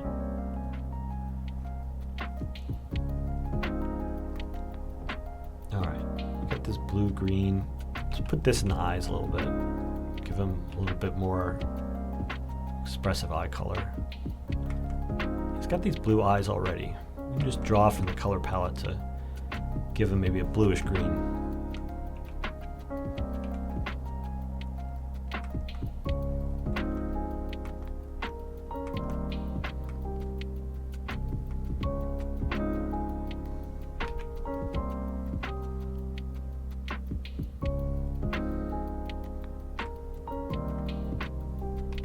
Todd's playing Scream.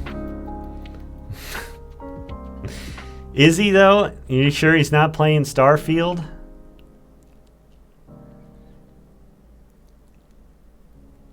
You think that Bethesda exists just to make new games for Todd to play in his time off?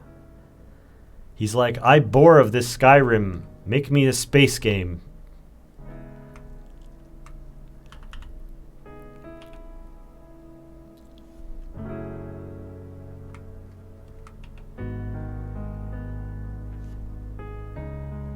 No. Space Skyrim. I mean, isn't that what they made?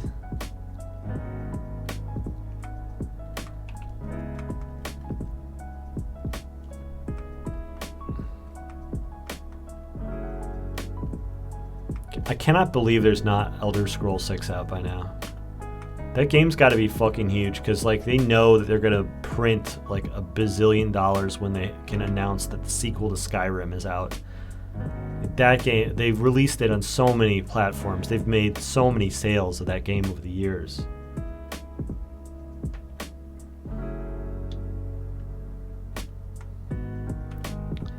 There's got to be like a huge fucking bag waiting for them as soon as they launch the next Elder Scrolls, and yet there's like no talk about it.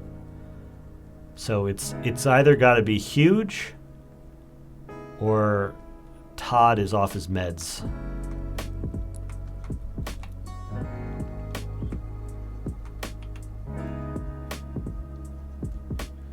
They saw Elden Ring and they're like, oh fuck, it's gonna have to be even bigger.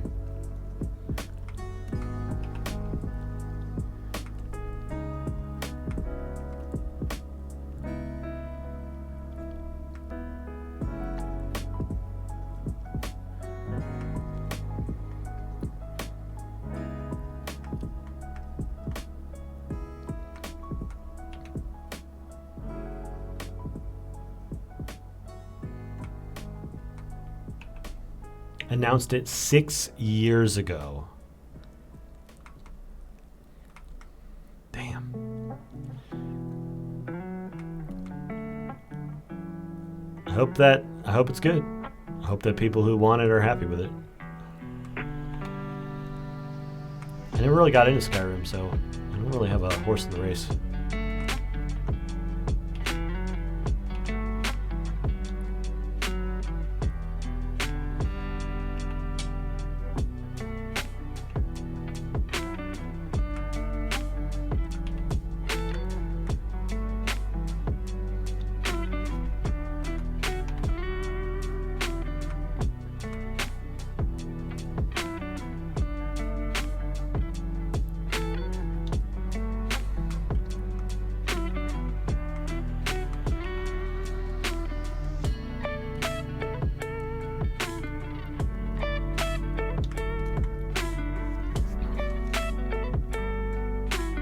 Don't expect Elder Scrolls 6 to come out for at least another 7 years? 7 years? One of the guys that goes to my local fighting game tournaments is the son of Pete Hines.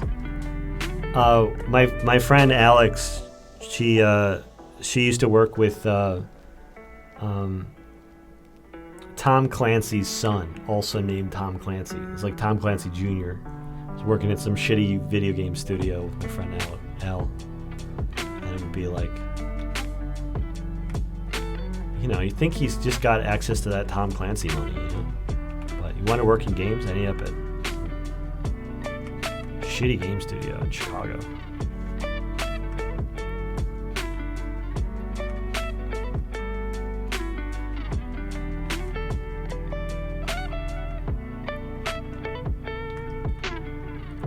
The rendering that I've been getting out of like kind of going in there and getting more specific about everything has not been the kind of creamy, good, feel-good rendering that I actually really want.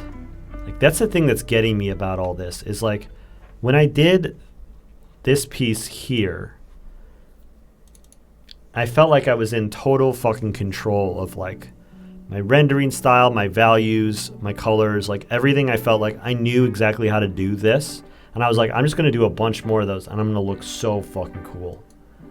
And instead, I'm like struggling over here and I don't even really feel like I know how to get the basics of that shit done.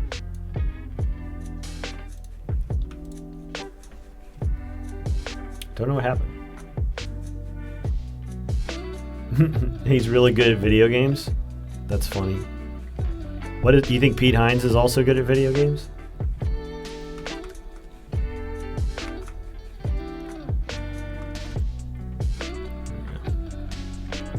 Let's add in some hair or whatever and start to move towards final on this thing and call it and see what happens if I stop being so dang precious about everything. I feel like part of the reason why I'm struggling is because I have this expectation for myself now that I like have the ability to do a certain thing, and all I need to do is like be really slow and careful about it.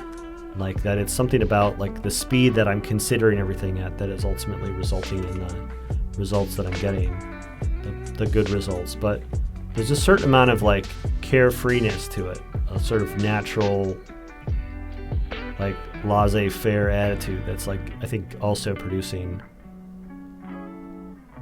the thing that I want, which is this like sense of easiness.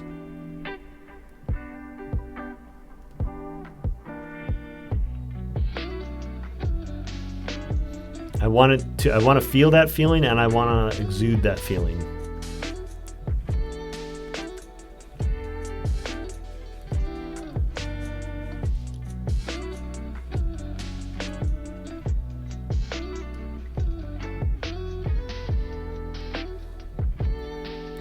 He's got a little bit of a lazy eye. It's like I wanted to make sure that that got through.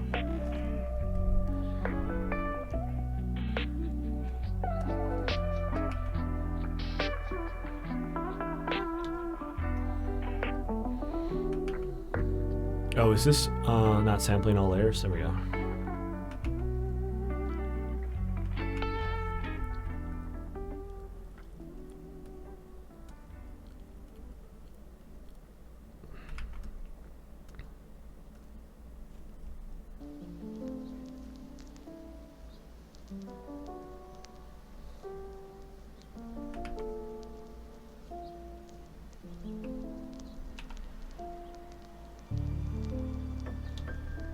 Not lazy, like drifting to a different location.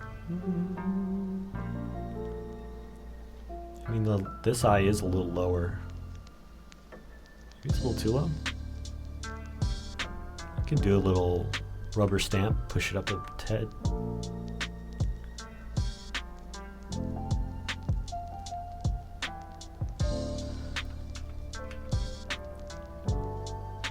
That might be better.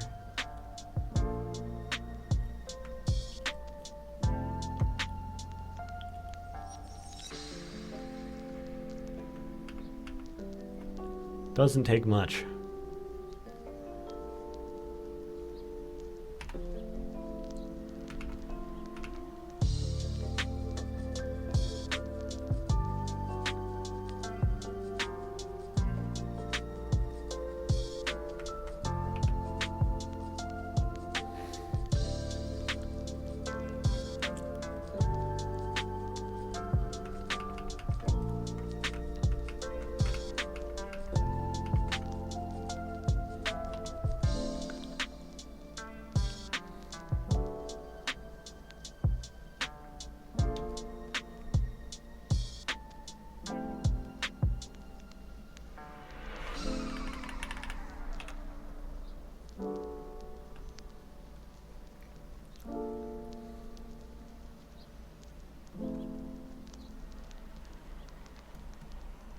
It's important that I get the larger shapes of the hair before I start getting too specific about individual highlights.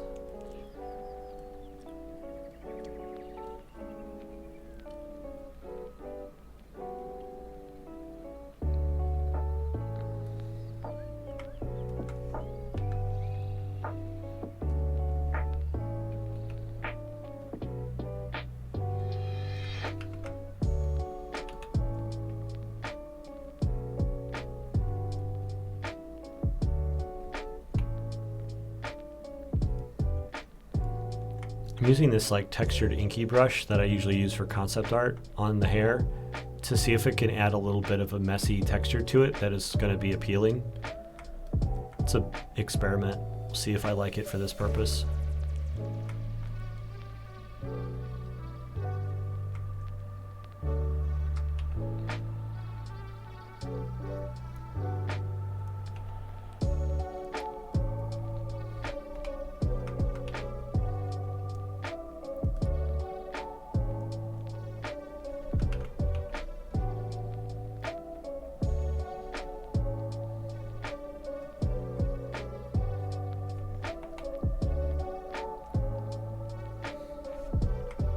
One of the things I was thinking about doing was to actually just like treat this whole thing a little bit more like ghostly and just go like really, really faded out with the features, just because it's kind of the opposite of what his features are already doing.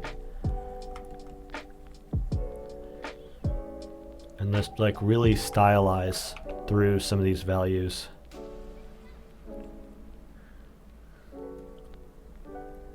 I made a layer before I started doing this, by the way. Do you need to know how to color for concept art?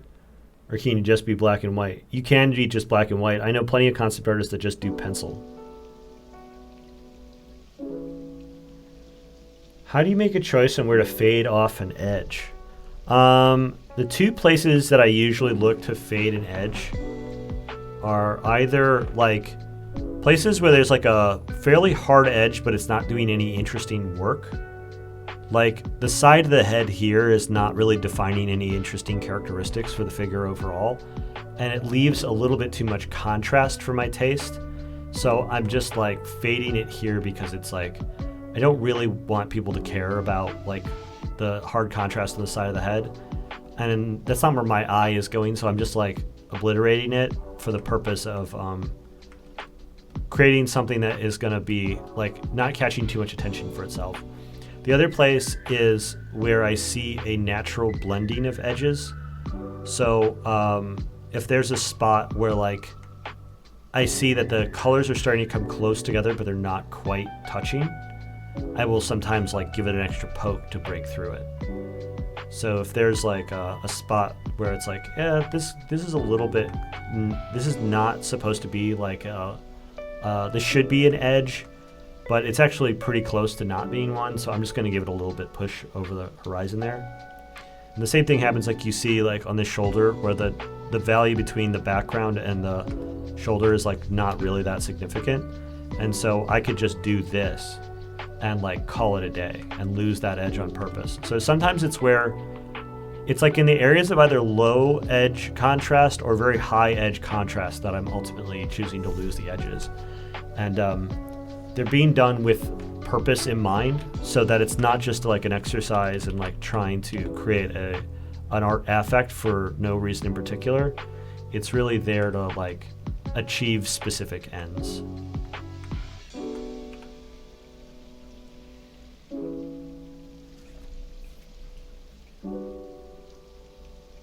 Yeah, my pleasure. Anytime you guys have any questions, feel free to let me know. I love having specific questions to be able to answer on stream.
You ever use the mixer brush to blend? I don't.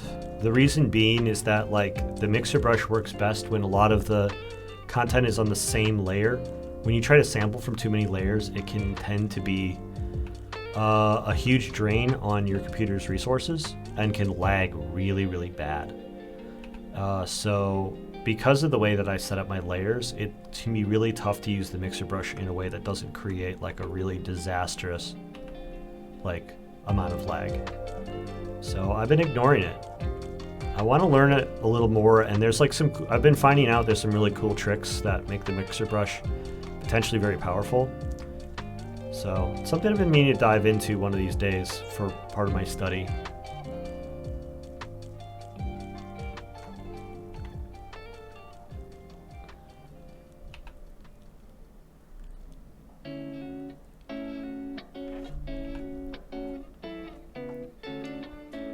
Just treating this whole thing a little bit more abstract is something I've been wanting to do. And because this one is becoming like such a pain in the ass, it feels like a tempting candidate to just begin to experiment with a slightly more abstract way of working here in an effort to get the vibe of the reference without specifically copying like the content of the reference.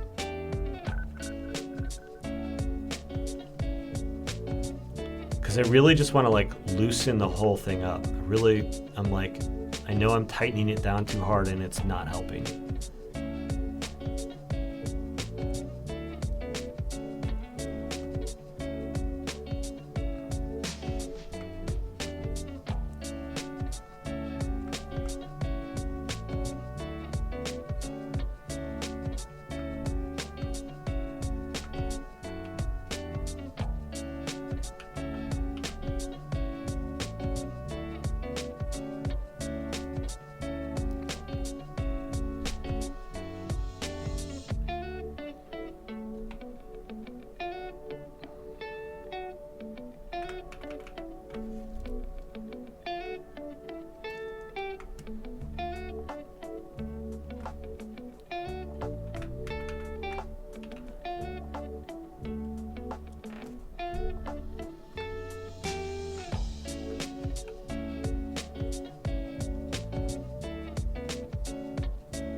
If he's gonna look like a haunted Victorian child, we might as well get it feeling a little bit haunted overall. Don't you think?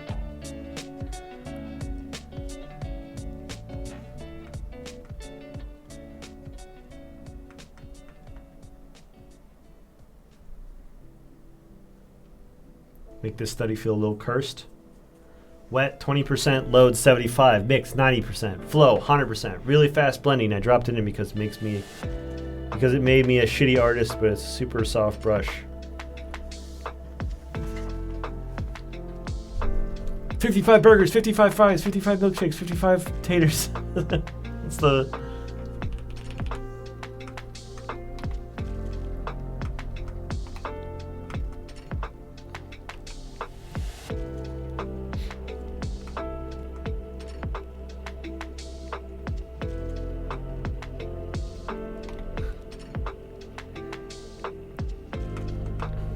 I love that I Think You Should Leave has become like a cultural icon.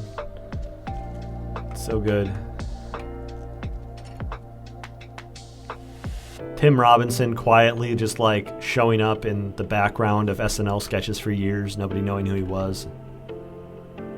Now he's like a meme icon.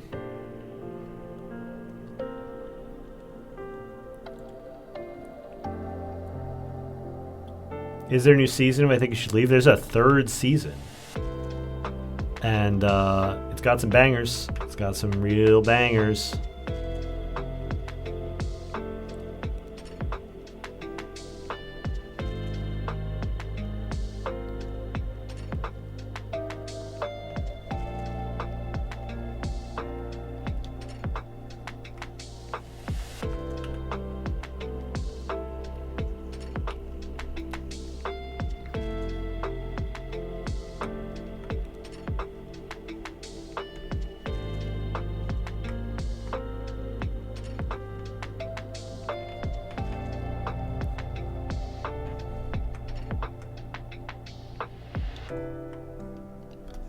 Man, this is the loosest, shittiest I think I've been at 2 hours at any point on a sketch so far, on a study so far. I was like really frustrated with myself on Friday for having like kind of a tough time with my study. And then like this dreaded Victorian ghost over here is like giving me the hardest study day I have experienced to date. Dan Flashes is my favorite one so far. I do love Dan Flashes. I quote those skits all the time.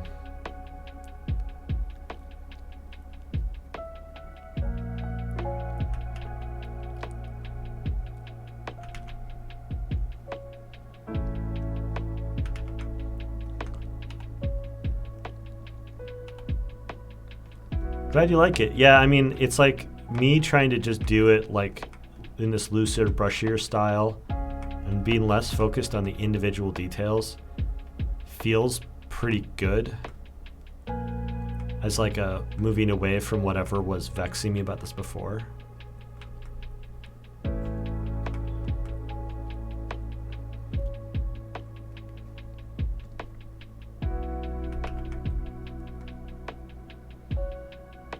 One of the things I love about I Think You Should Leave is that it's introducing the world to Conor O'Malley.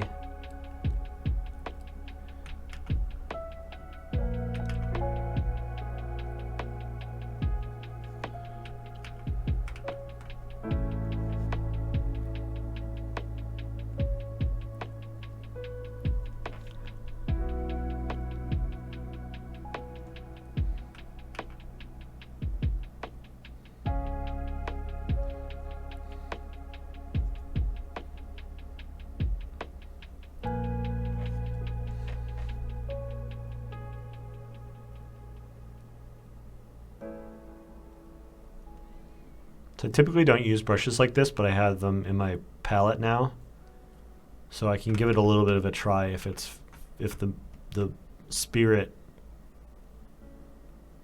moves me, you know.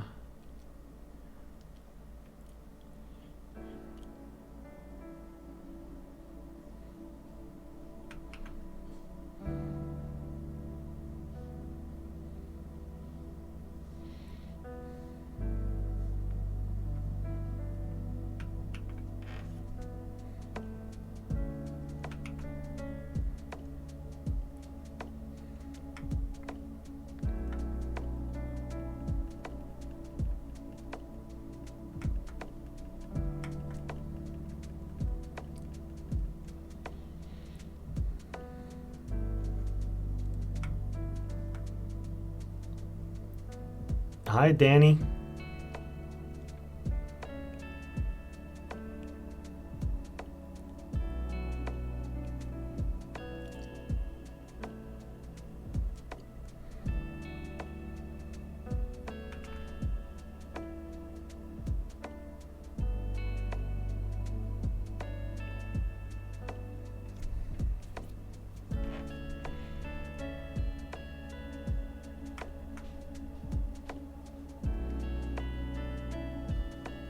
Yeah, being a little looser and more expressive with it is definitely feeling really good.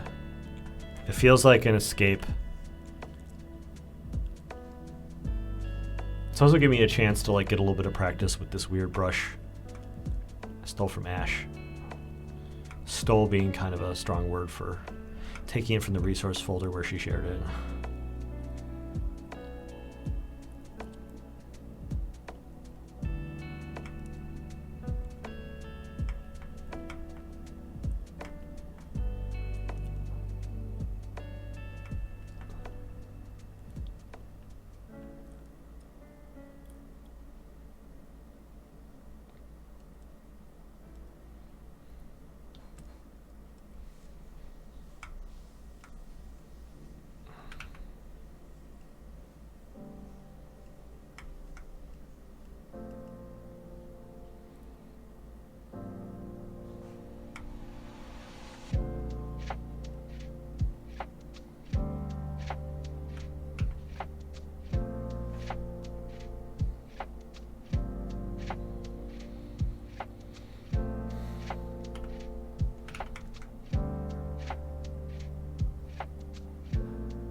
gotta start promoting the stream again on my socials. That'd be nice. Bring people in from the Twitter. Bring in from the cold, dead expanse that is X.com, the future of e-girls in finance.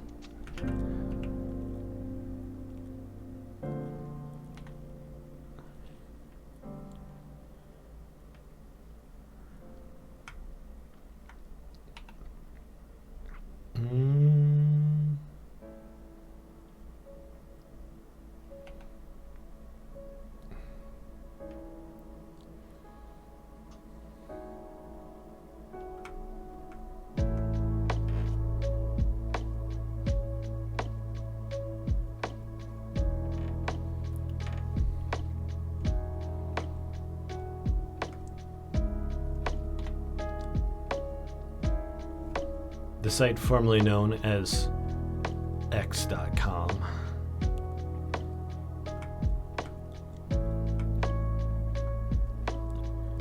Yeah, I saw I was posting on ArtStation today, and I saw that the share button actually said X on it instead of Twitter.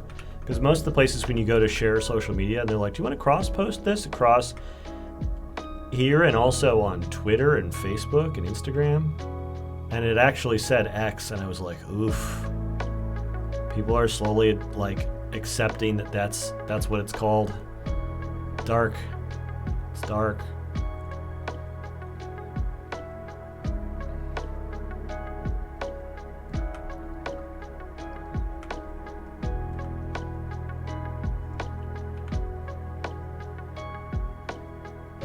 Preferred when everyone just pretended it was still called Twitter.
I think I took one too many caffeine pills and now my eyelids feel heavy. The link still uses twitter.com. That's what I still type in is Twitter. I mean, it's fewer letters to type in x.com, I guess. It's just that that's not what I think I'm doing. I don't think I'm going to x.com. I think I'm going to Twitter. So that's what I type.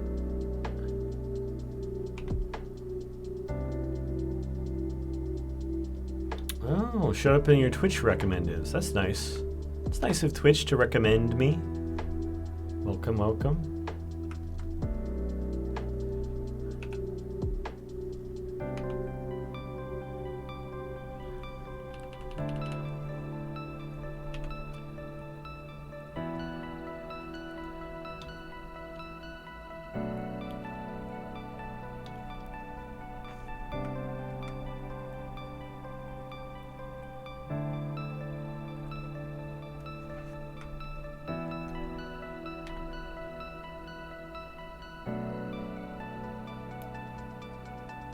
I'm never quite sure exactly how I'm supposed to orient my brush to get these things to rotate.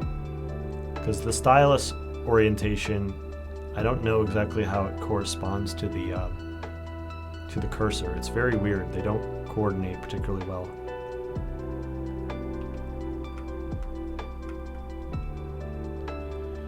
And so if I kind of twist my hand around until the orientation goes right, and then I try to just hold still. But if I could figure it out, I might actually be able to use this and make custom brushes that use the rotation. Because I'd never done that before. All my brushes before were rotation agnostic.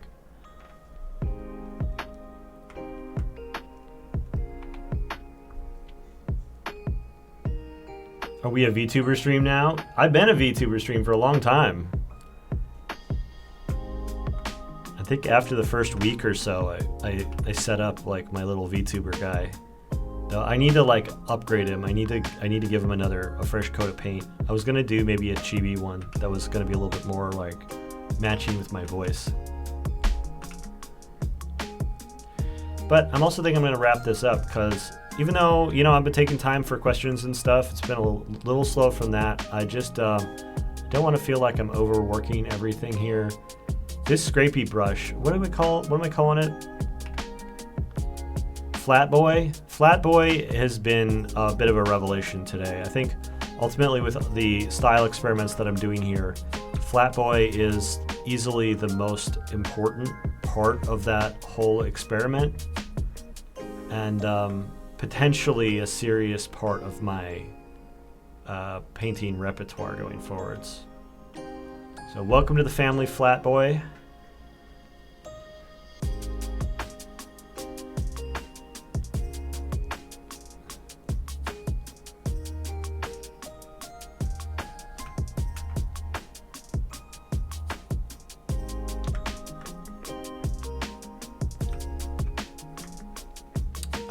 Keep wanting to, like, before I can call it done, just wanting to tippy tap a little bit around, get a few final things cleaned up.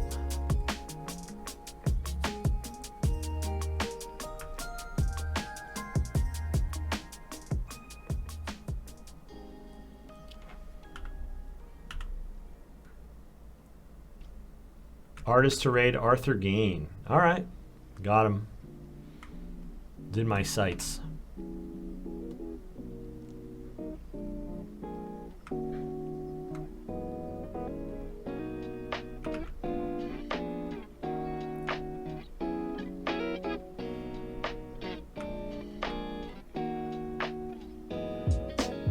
I gotta try this method closer to the beginning next time.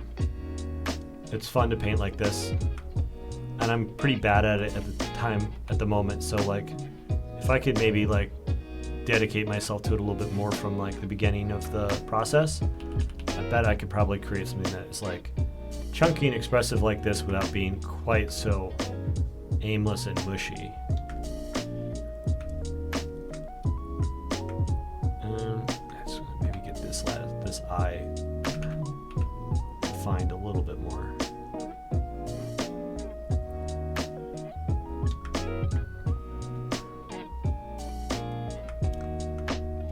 It's a weird one, but I don't fully hate it.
There we got it. Maybe I'll do a little bit of brushiness around the background, the same brush. Maybe I'll use the classic sponge. I have an easier time kind of creating that loose, painty texture back there. Just trying to get a little bit of like stylistic cleanup around the whole piece so that it doesn't feel like it's all like just untouched. I want it to feel like it's intentionally a little grungy. So that requires at least a little bit of a pass over everything, even if nothing dramatic is going to change.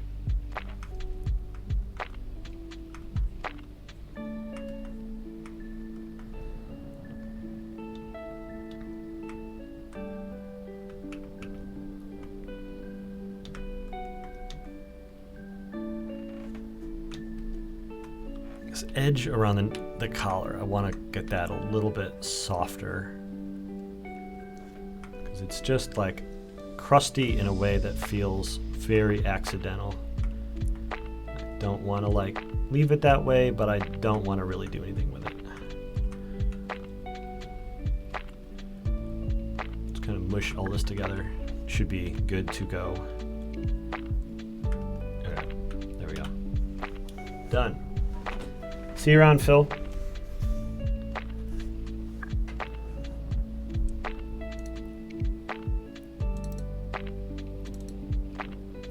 Study number 72.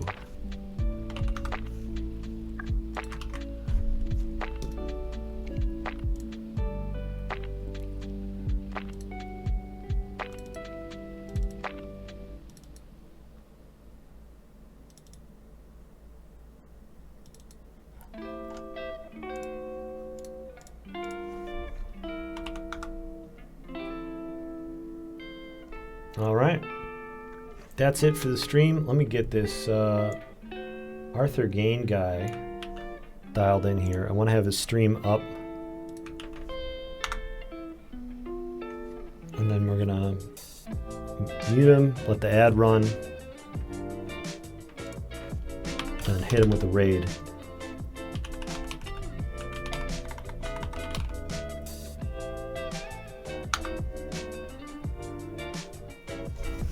Thanks everyone for tuning in. It's been a pleasure to be back here studying with all of you. See you around on the Discord, and I'll see you on the other side.